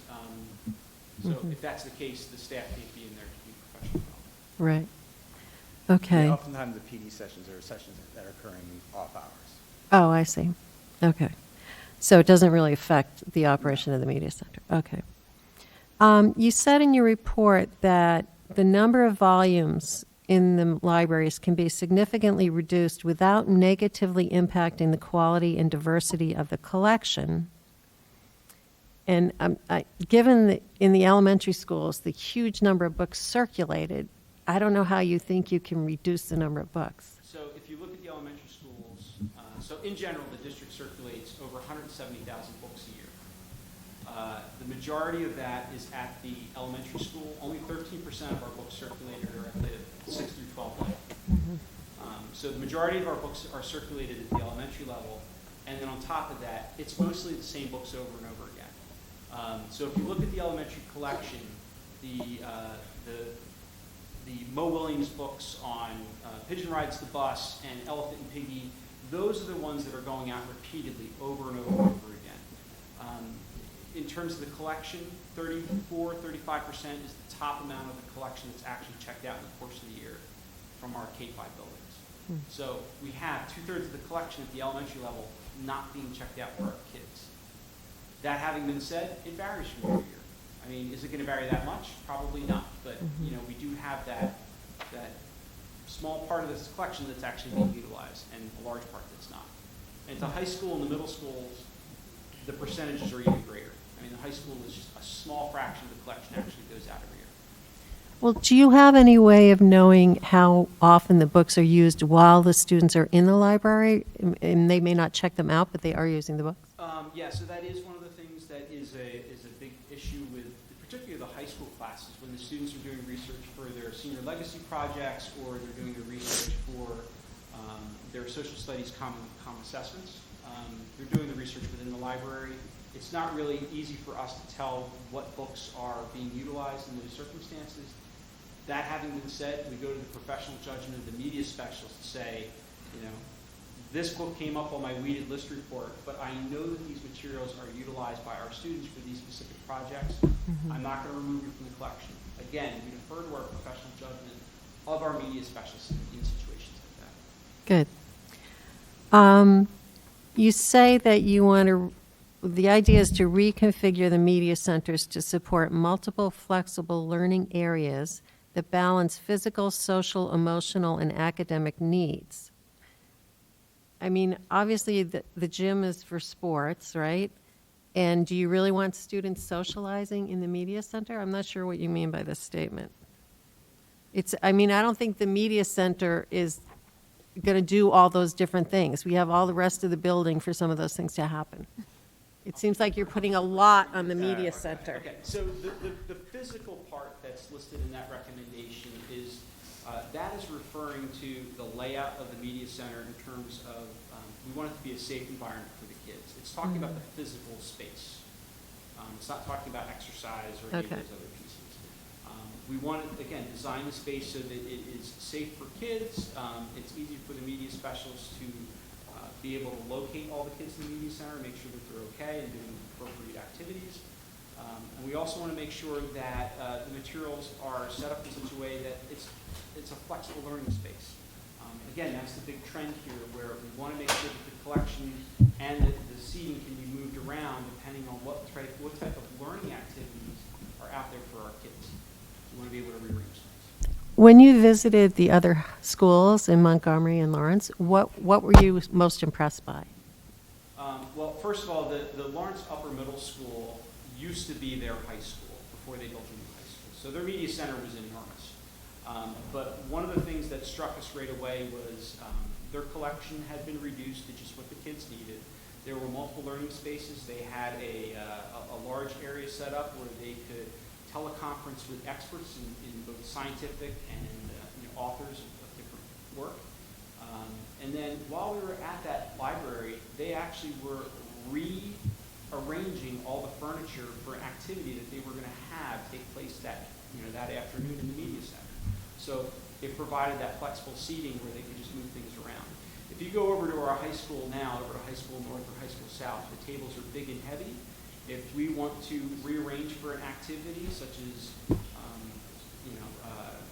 senior options coming in and doing luncheon, it takes a crew of custodians to come in and move all that furniture. because it's big and heavy. We can't do that. So, that's where we're going in the future is, through the flexing space. The one thing that I was really struck by was the media specialists themselves. I mean, they were really excited. The fact that, this was... Our media specialists. Well, the ones who were actually in these spaces. Oh, I because see. now they had so many options. There were so many things they could do. There's so many needs that they could meet that just, it wasn't possible to do that before. And everything from, they had spaces where if you wanted to meet with experts, external experts through Skype kind of things, little side presentation areas, as well as quiet reading areas and quiet study areas. And they literally could stand in the middle of this and see it all. And it was, for them, you could just see kind of the excitement of that, the fact that there was so much that they could do. They almost had, in some cases, I think their head was spinning so fast that they were thinking way ahead. But that, I thought was the excitement of the media specialists themselves. Good. Did you do a survey of students and parents, or is No. that what the external No, report we did was? not. We relied more on the committee members as they went and out. We had students and the teachers and the media specialists and their kind of face-to-face conversations with teachers in the media centers, as well as with the supervisors and their conversations with, with their department staff. But the media specialists were a big part of the committee, right? Yes. Okay. All media specialists were on the Good, committee. good. Are you planning to develop curriculum for grades 4 to 12? Is that something you're planning on in the future? Rick had mentioned this, I think, 4 through 12, there's no classes for media. The idea is more to align the media program with existing curricula, and you have the media special services support structure for teachers to help them get the resources for their students for different projects. Okay. So some teachers use the media especially more than others, right? On the online databases, do you have any that are about math? No. Do you think that would be a good idea? I mean, there's Khan Academy, there's other things that could be really helpful to students if they're having trouble with a certain type of thing. I mean, those are things that are certainly available to students. I mean, as far as having accounts for those particular ones. Well, I mean, you have a lot of databases, and it just struck me that you don't seem to have any about any foreign languages or math.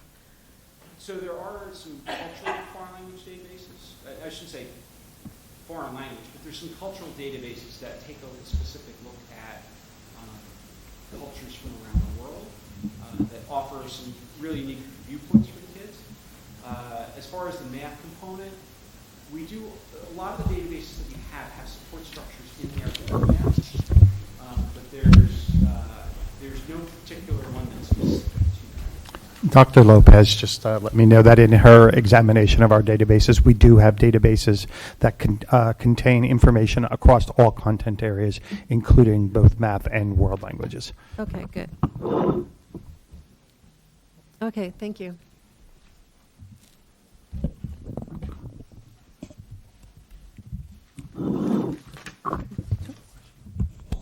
Okay, so this is working. Okay, hi.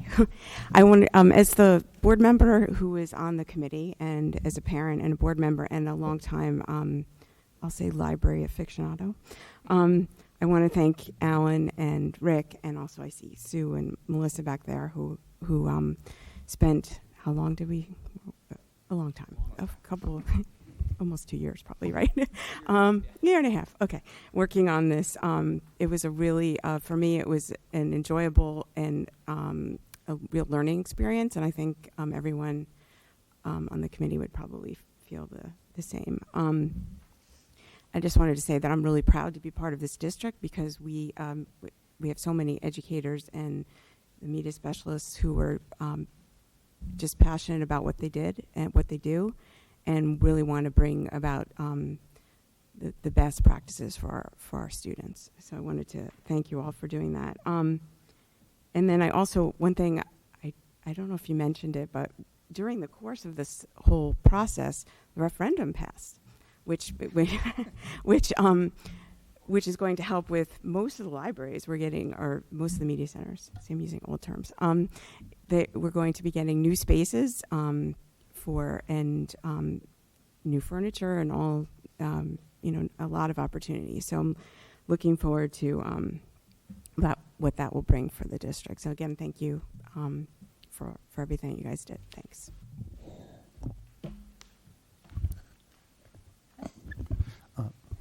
So if there are no further questions, I just want to remind the board about the process. First, I'd like to thank Mr. Johnson and Mr. Kay for co-leading this process with the internal team.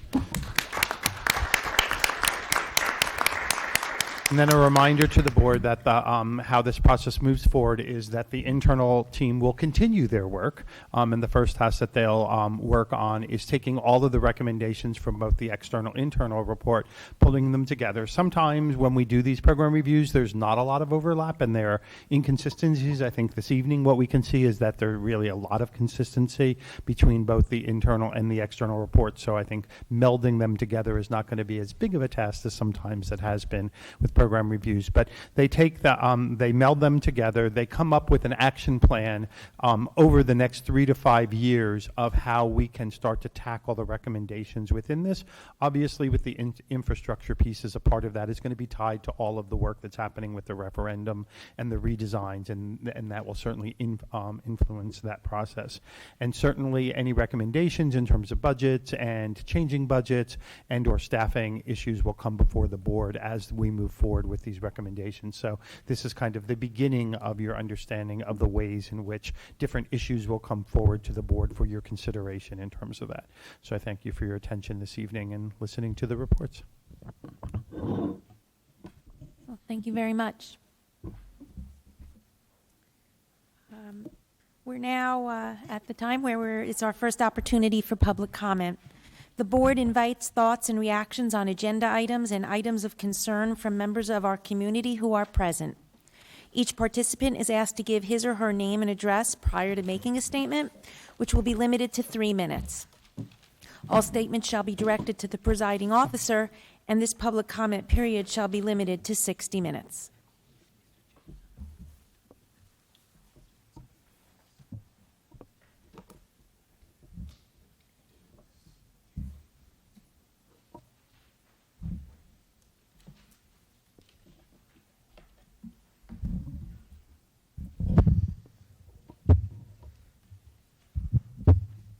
Veronica Mina, 41 Galston Drive.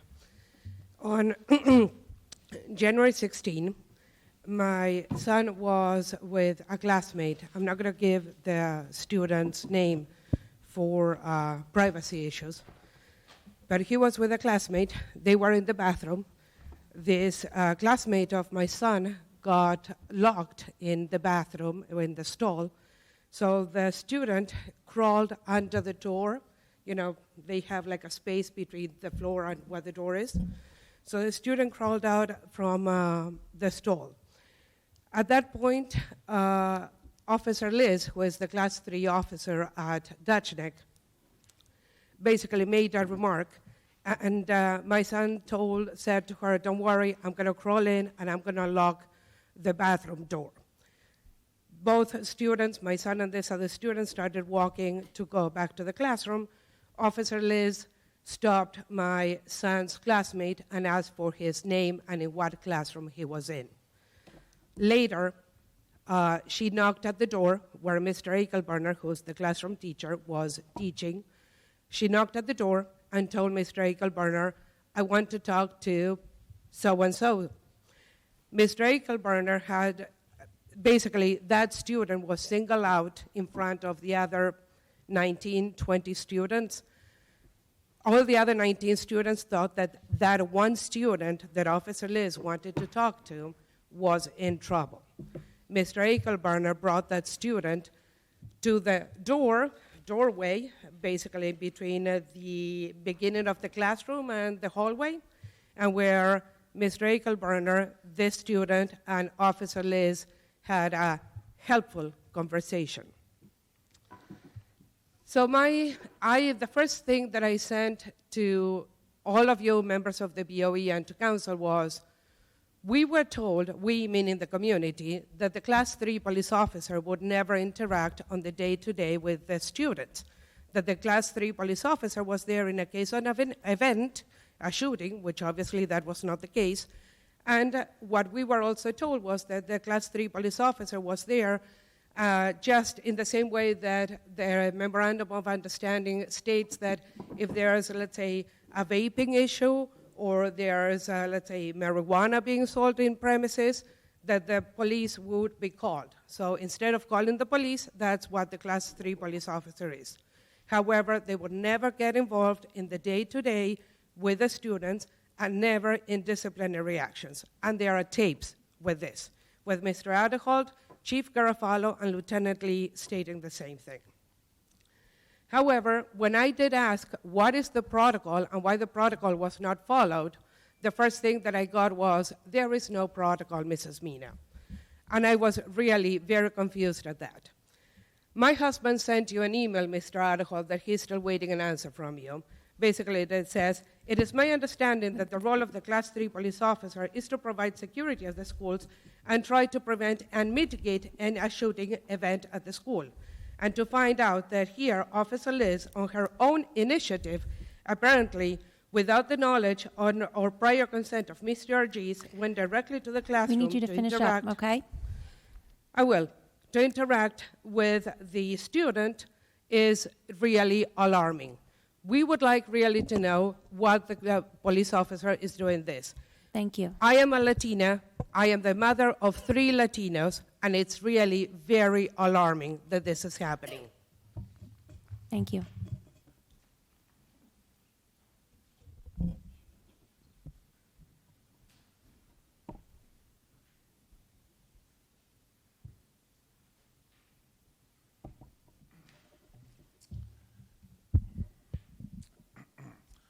Mark Pepper, 43 Providence Court.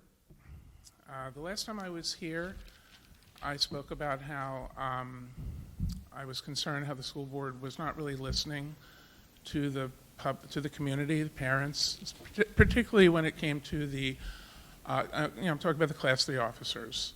A lot of us are still really objecting to that decision.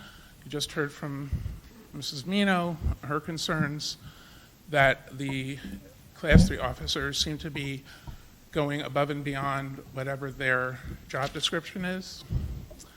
I had said, and that concerns me as well. I had said the last time I was here, I've always been supportive of the school board. I always voted yes for everything, and up until this past election. Actually, that's not quite true.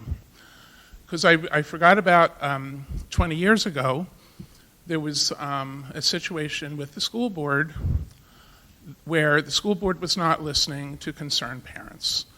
At the time when I first learned about this situation, my daughter was, I think, a 6th grader. She was a budding goalie. She attended a summer soccer program at High School North, which I believe was run by Kevin McKenzie, and one of the assistants was Jen Bessler. Soon, she was a wonderful coach. She went on to be a coach and mentor to both of my daughters, who both became goalies in soccer. Soon after meeting Jen, I read in, I believe, the Princeton Packet about the lawsuit the Besslers had filed against the school board. That involved a basketball coach who was abusive to students, but yet he was a winning coach. So his inappropriate behaviors were basically ignored or not addressed. The parents complaining about the coach were ignored. It led to a lawsuit that the Besslers filed against the school board some years later. I attended those hearings in Trenton. I was appalled to hear what had gone on. I was particularly interested in this case, given that my daughter was in 6th grade, which eventually would had every intention of playing on the high school soccer team. So I was certainly concerned about hearing about abusive coaches at High School North. Nevertheless, anyway, so the result was that the jury in that trial awarded a $3 million judgment in favor of the Besslers against the BOE. I believe that award was reduced by approximately half. The Besslers had no interest in keeping the money. They had intended on setting up a program to help inner city youth, I believe. There was a loophole that the judge overruled the jury, which reduced the damages or the settlement to $100,000 only to Jen's father, because he was gavelled to silence by the then school board president. So I'm just bringing this to your attention because it really behooves the board to listen to the parents and to treat the parents with respect. And that needs to be mutual. There needs to be civility. There's a lack of civility, sadly, in this community.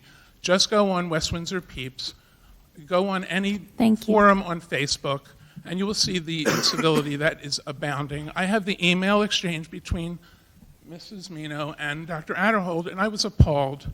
I mean, I don't have time to read it, but I was appalled. Thank you very much. By how unprofessional and inappropriate the response was. Thank you. Thank you.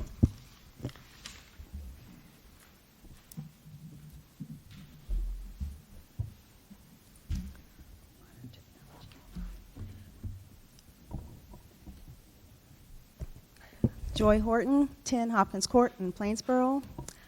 I want to ask the school board and administration, what are the future communication plans on how parents are going to find out or be informed regarding the Class 3 police officers being deployed in the schools?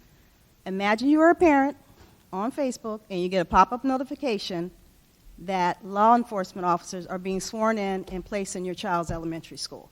Or better yet, your second grader told you during dinner that they met the nice new resource officer at the school.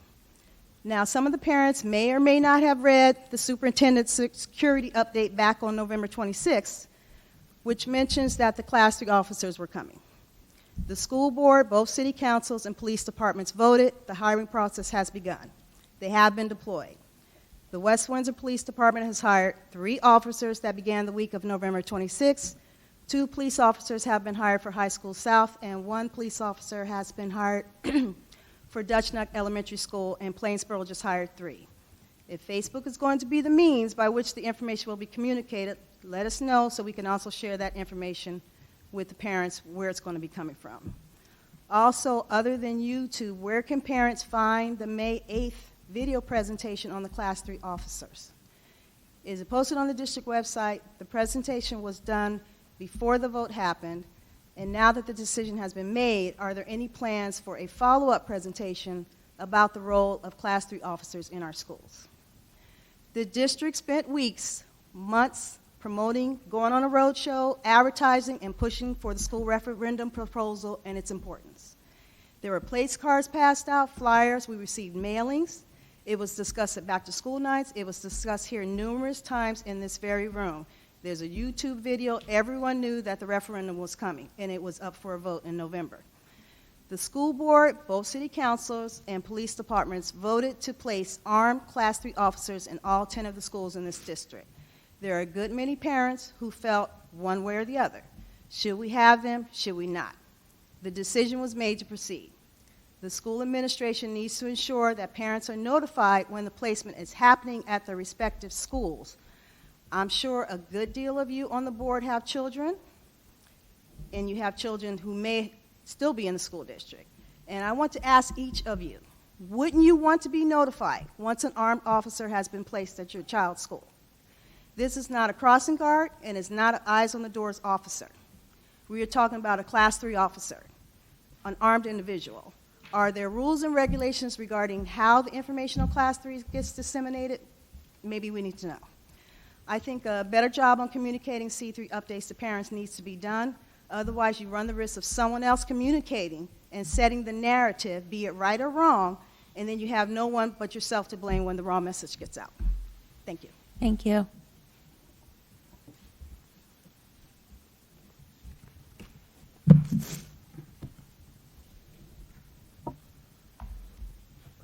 Good evening. My name is Bruce Semestrelli, and I'm president of the Teachers Association. I apologize for missing the last few meetings. Briefly, on January 15th, 2019, Governor Phil Murphy proclaimed this month as School Board Recognition Month. I have to agree with the statement that the governor made that day. He said, local boards of education have contributed to New Jersey being among the leading states in academic achievement as measured by NAEP. That's true.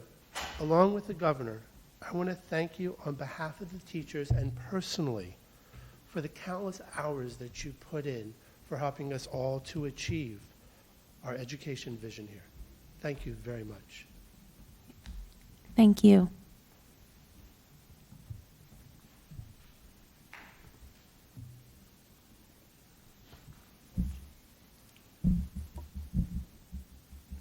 Okay, close the public comment period now, and we'll move on to committee reports. We'll begin with administration and facilities.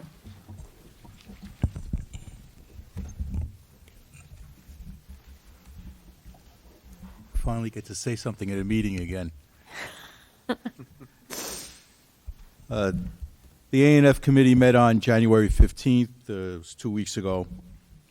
We reviewed 3 policies and regulations, athletic competition, varsity letters for interscholastic extracurricular activities, and medical examinations prior to participation in school-sponsored teams. We've decided, that was a regulation, we've decided to have on the calendar, on the agenda for today, the regulation for medical examinations prior to participating in sports. The committee will be looking at the other 2 further at our next meeting. The committee was updated on the January 14th Athletic Task Force meeting. The Athletic Task Force submitted 3 recommendations to the AD for consideration. One was that the district athletic parent meeting to have a meeting with the parents to share expectations for all student athletes, coaches, and parents. The second was to have a team parent meeting to provide team-specific expectations. And the third was to establish a mentoring program for coaches who may need additional support or who may be new to coaching in the district. And we had a update on some of the safety and security projects going on. The two of the vendors, Matrix and Millennium, got their reports dealing with the installation of safety, security devices, and technology in the schools. The report outlined the next steps in the process, including the timeline for wiring to begin at Maurice Hawk. And then once the wiring is complete, they'll begin installing equipment, indoor and outdoor cameras at the first 5 schools. We also had an opportunity to see some live video where we were able to monitor some traffic in one of the hallways at the schools just to see what it was like. That's a video feed that I understand can be sent to the police departments, and they can monitor it also. And I guess with their equipment, they can monitor it out in their cars if they were to come up on the site. We reviewed the referendum update project updates provided by the architect. That included the planning and design work for the fire alarm replacements, new emergency generator systems, and additions to Thomas Grover and community middle schools. We also had an opportunity to look at the drawings for what would be the new science classrooms and the layouts, which is still a work in progress. Then the assistant superintendent updated us on an overview of the equity work in progress. There's the district equity team comprised of approximately 40 members, district building administrators and supervisors, has been working closely with Dr. Eddie Fergus, professor at Temple University, for nearly 2 years on solving disproportionality and achieving equity. A smaller cohort of team members are in the process of developing an equity plan, including strategies, processes, procedures for engaging staff members throughout the district. We also reviewed the changes to the 2019 Memorandum of Agreement for the ones that don't know, this is our agreement with the police departments. It's state mandated. We'll be voting on it, and then it'll be signed, I guess, once it's passed by both by the townships and the board. And then we set up our next meeting dates, and our next meeting is scheduled for February 12th. Any questions? Yes. When will the board be seeing this memorandum of agreement, and can we have input into that? For instance, apparently the officers are not trained about how to deal with autistic or mentally ill students. That's not accurate.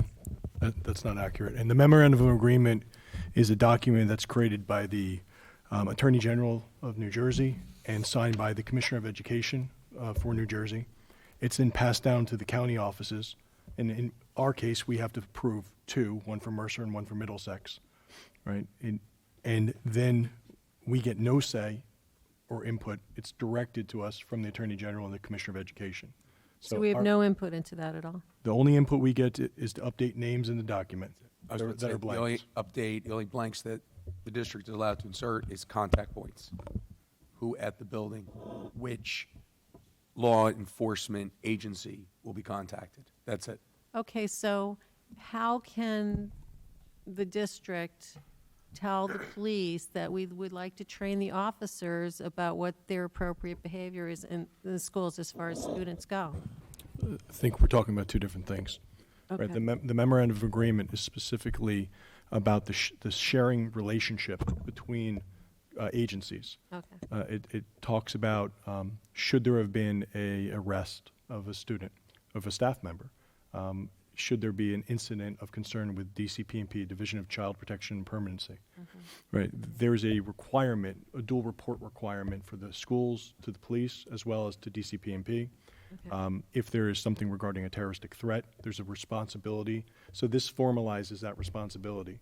Okay. You're talking about training components that's outlined in the agreement between the townships and the school district. Right. And that is specified in that agreement.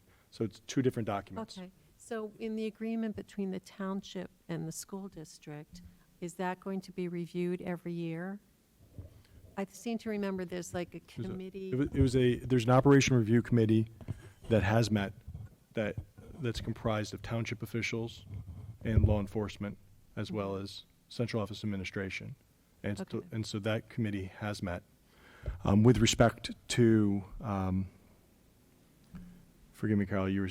Well, I'm just wondering if the Class 3 officers are trained about Yes. what sort of things they should interact with students about. Yes. And I'll go into more of that at the end. Okay, great.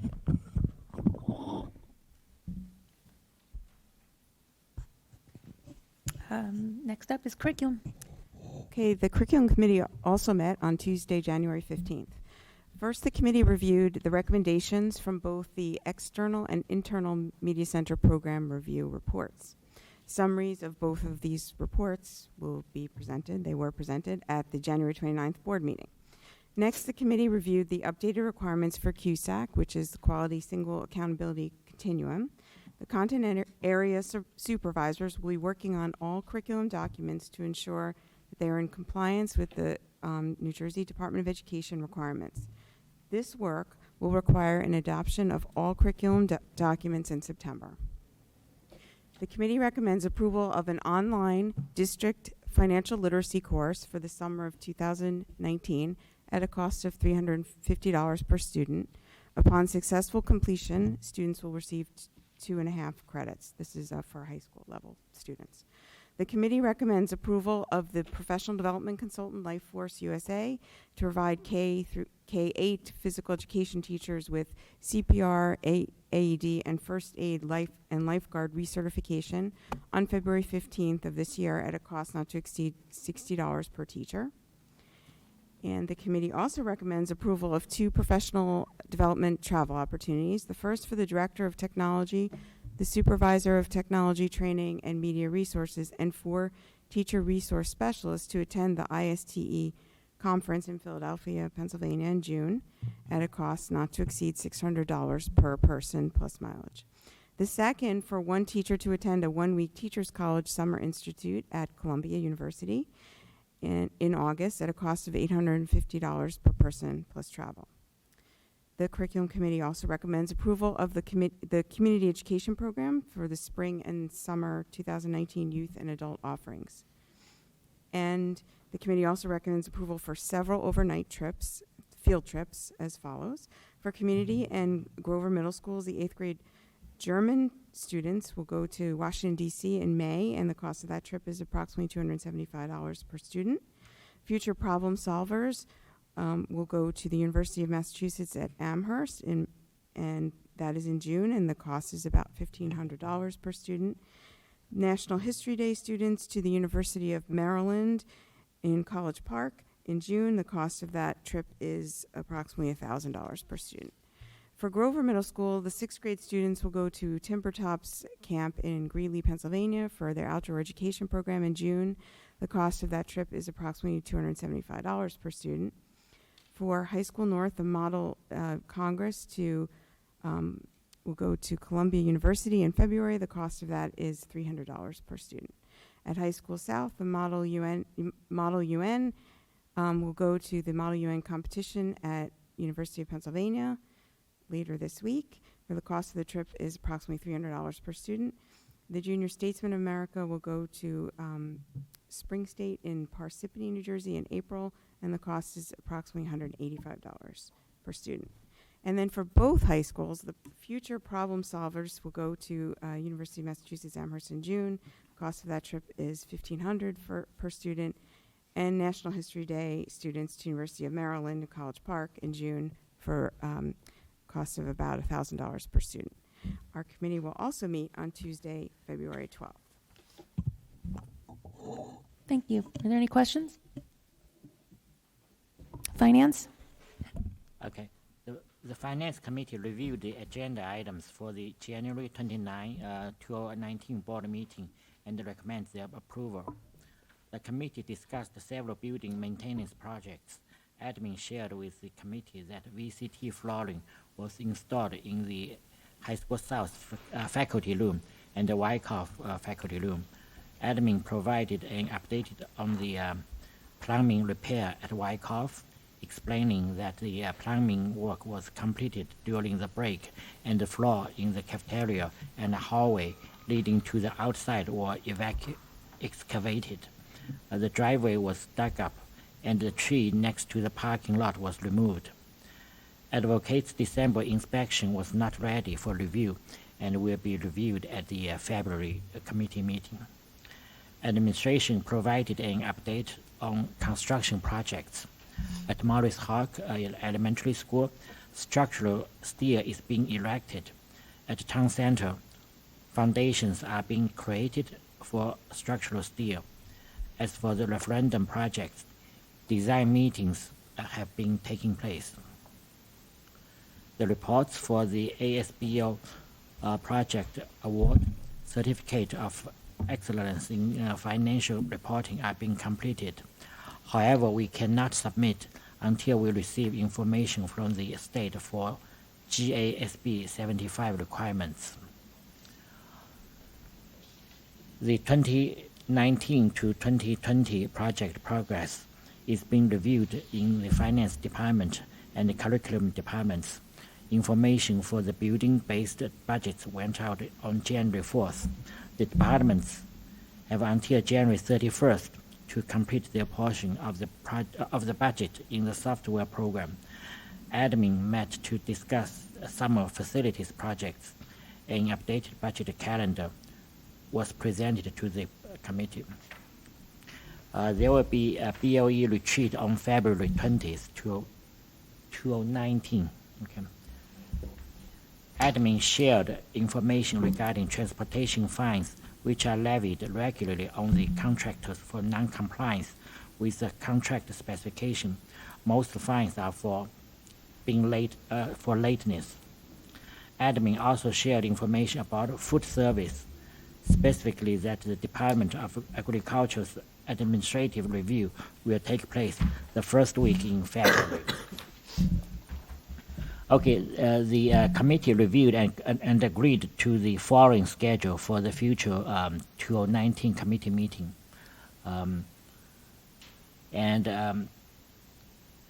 administration shared the 133 SRECS were created and will be sold later this month.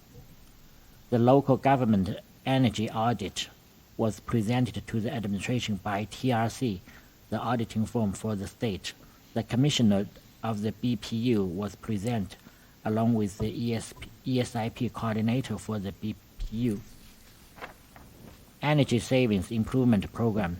The request for proposal was sent to the BPU for review and approved for advertising.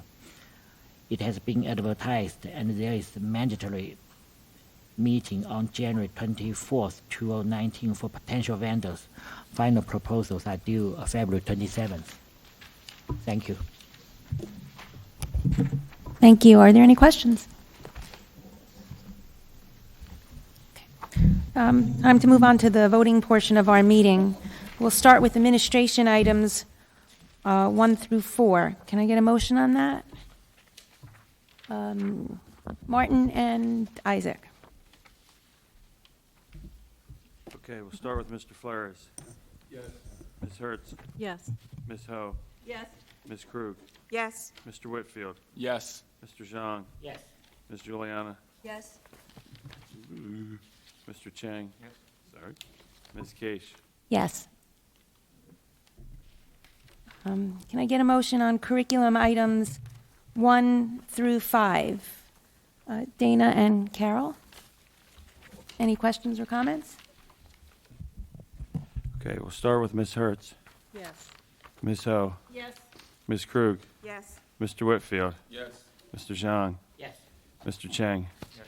Mr. Flores. Yes. Ms. Juliana. Yes. Ms. Case. Yes. We have finance items 1 through 10 plus the blue addendum. Can I get a motion? Taylor and Rachel. Any questions? Okay, we'll start with Ms. Ho. Yes. Ms. Krug. Yes. Mr. Whitfield. Yes. Mr. Zhang. Yes. Mr. Chang. Yes. Mr. Flores. Yes. Ms. Hertz. Yes. Ms. Juliana. Yes. And Ms. Case. Yes.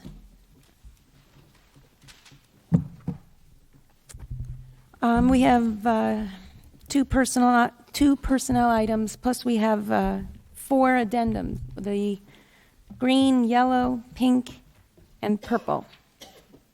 Can I get a motion on those personnel items? Tony and Isaac? Any questions? Okay, we'll start with Ms. Krug. Yes. Mr. Whitfield. Yes. Mr. Zhang. Yes. Mr. Chang. Yes. Mr. Flores. Yes. Ms. Hertz. Yes. Ms. Ho. Yes. Ms. Juliana. Yes. And Ms. Case. Yes. Can I get a motion to approve the minutes? Carol and Taylor? All those in favor, say aye. Aye. Any opposed? Any abstentions? Are there any liaison reports? Any new business? Second opportunity for public comment, 15 minutes will be provided. Each participant is asked to give his or her name and address prior to making a statement, which will be limited to 3 minutes. All statements should be directed to the presiding officer, and the public comment period shall be limited to 15 minutes.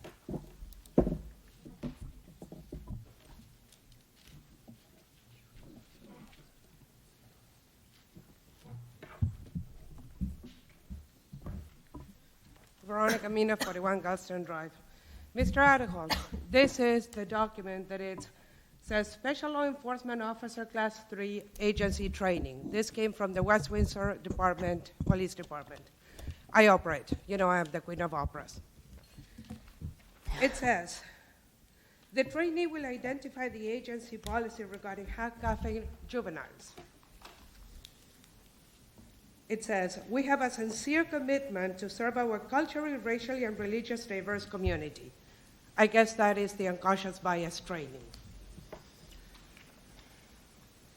We communicate openly and honestly among ourselves and with the community. It talks about the use of force. It talks about the transportation of prisoners. I thought we had students, not prisoners. And then it talks about vice, drugs, and organized crime. Do we have the Guardian Gambini family in our buildings? Or do we have students that made a poor choice, maybe doing vaping? But in this document, which is the training document that came from the West Windsor Police Department, and going to Ms. Hurt's question, they don't talk about how to treat students with disabilities, autistic, Down syndrome, ADD. They don't talk about how to talk to students, K to 12. They do not talk about how to do the informal counseling. They don't talk about any of that. So please don't say that they receive that type of training of how police officers are trained, because it's just not true. This came from the police officers department. I'll be more than happy to give you my copy. Thank you. Thank you.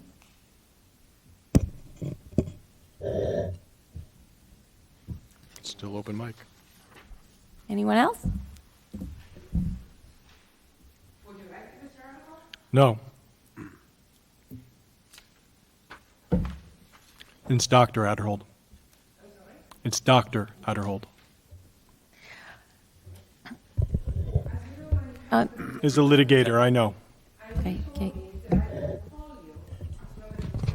I would just ask you, Mrs. Mino, just because it's not open forum. You said your public comment. We would ask you to please sit down. You don't have the floor presently, ma'am. I'll be happy to do so, Mr. Arnold. And I would point out that at least one of the gentlemen that spoke tonight, Mr. Pepper, raised the point that there should be light and honest discord. And I think it's continually disrespectful that you continue to refuse to utilize Dr. Adderhold's title. I don't know if that's an indirect way as a sign of disrespect, Sure. or if you don't believe that he possesses the appropriate academic credentials. I do know that you take great offense when we do not speak to you with the level of courtesy and respect that you demand. And I know that there was at least a conference call where you were asked 20 times to refer to Dr. Adderhold by his correct title. We would continue to ask that you show the respect that you demand.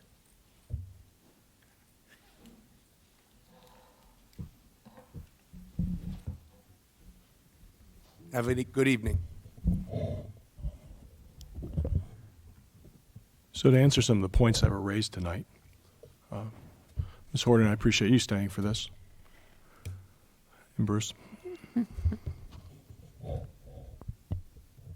So Joy raises a fair point regarding the communication, and I'll take full responsibility for not communicating before the December 17th start date. But I will caveat that in just this, and I don't mean to use a student crisis for poor communication, but we were not confirmed on the start date due to uniform issues, and we were not going to send a communication to the parents until we knew they were going to start. We were notified of their start date on Monday the 17th, on December 13th. My intention was to put a communication out on Friday, December 14th. On Thursday evening, December 13th, we lost a student due to suicide. Unfortunately, tragically, that took my full priority, and ultimately, the police officer started on Monday. And in the time since, I did not communicate. So you're right to call me out on that. But please know that wasn't an intentional miscommunication or lack of communication. That was more of circumstantial failure on my part. With respect to Plainsboro, Plainsboro just notified us officially in writing on Friday that they had approved 3 officers at their meeting earlier in the week. You found out about the Facebook post before we did. So that was more of a communication concern between 2 agencies that needs to be rectified. Mr. James and I have since talked, and we will be making sure that prior to officers starting in the schools, that we do a better job with communication to the community members in the schools where additional officers will be added. That being said, the reason why they just don't get hired and start is they go through an extensive 3 to 4 week training period. So all the components of the document that Ms. Mino graciously read to us from the podium are covered, but they're covered in much more depth. And as we heard Lieutenant Lee speak from this podium, as well as Chief Garofalo, no, Chief Garofalo was not there that night, Chief Amore, Lieutenant Tavner, Chief Garofalo spoke, Lieutenant Lee and I spoke at the Township Council meeting. Chief Garofalo also put things in writing with me in an op-ed in WWP News. We've also communicated that to our parents. They have a responsibility to train, and within that training protocol is special needs populations. So specifically to special needs populations, they specifically have to have bias training as well. Those are all components within the 3-week training protocol that the officers go through. So we don't know yet when Plainsboro is going to start because their officers are going through that training. We would anticipate they might do some meet and greets with building administration and whatnot, and then ultimately they'll be at some point assigned officially to the schools. And we'll make sure, again, that we do a better job of that going forward. That's all I'm going to say about that right now. All right, thank you. I have a question. Are those things that you just mentioned, the special needs populations and the bias training, are they spelled out in that training document? I haven't seen the training document. That's a police internal document that was Oprah requested by a community member. Okay. I've not Oprah'd the document. Okay. Is it also part of the training to train the officers about when they may and may not interact with the student? Actually, I'm really glad you said that because I shared this with the Board of Education. It's been shared with the public. It's been shared with the parents. You may recall that in the middle of the summer in July, we put an op-ed out, but we also shared it publicly. When I say we, Chief Garofalo, Chief Amore, and myself, to address some of the concerns that the community raised. And in that, and even in all the presentations, we made it very clear this was all about relationship building and community policing. Right? And at no time did we ever say that the police take the authority of the administration. In fact, we emphatically stated the opposite, that it's the building administration's responsibility, their legal responsibility to address student disciplinary matters, and that at no time, unless there's a violation of the MOU and state law, statute, would that police officer engage in student in a disciplinary way. But some people have interpreted that to mean that police officers will not speak to students, and that is just completely false. Right? And in that document that we put out, I said officers will be found throughout the facilities interacting with students, staff, community members, and parents. Community policing is all about relationships. Our officers will be part of the school culture and climate and will be part of the fabric of our school communities. You can't be part of the fabric of the school community if you don't talk to kids. What was presented at the microphone today was not a full factual representation of what occurred. For an individual who gets information secondhand, who comes forward with her own bias against police officers and has used that information as a means to try to badmouth and ultimately attempt to dissuade the utilization of safety of our schools because she doesn't like police officers and make the working assumption that children will be discriminated against is disingenuous at best.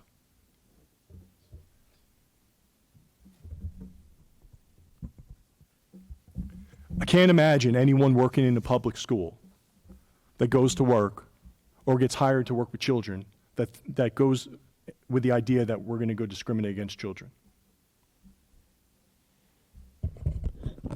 Madam President, just one other point, just so the full board is aware, because I'm not sure if the full board was copied on the email exchange, the incident that was raised at the podium tonight was addressed and investigated both at the building level and then again at the district level.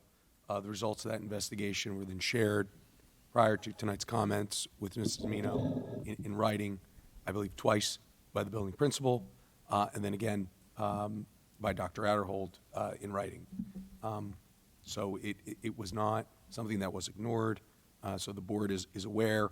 It's not something that was swept under the rug or that was not addressed. Everyone is very much aware of the community concerns that were expressed prior to the adoption of the program, and to be sensitive to that and to address any concerns when they are raised. So there was an investigation. The incident was looked into. As it was portrayed, it was not accurate, and that fact had been communicated to Mrs. Mino on at least 2 occasions by the building level and then by Dr. Adderhold prior to the presentation tonight. Just so for clarification, it was determined that the police officer acted appropriately in the school. Is that correct? That's correct. That's correct. Furthermore, if a community member or a parent doesn't like that finding, they have every right to file an internal investigations complaint with the police department, as that officer is hired by the police department, just as they would with any other police officer. And then Chief Garfalo and his internal affairs committee can do an investigation to see if they disagree with our finding. And just for clarification, the complaint did not come from the family of the child. No. Correct. The complaint did not come from the parent of the child. Your statement is correct. We both answered it in a different way, giving the same answer. Thank you for the clarification. Well, I think it's time to adjourn. Can I get a motion? Taylor and Martin. All in favor? Okay. Thank you very much. See you next time.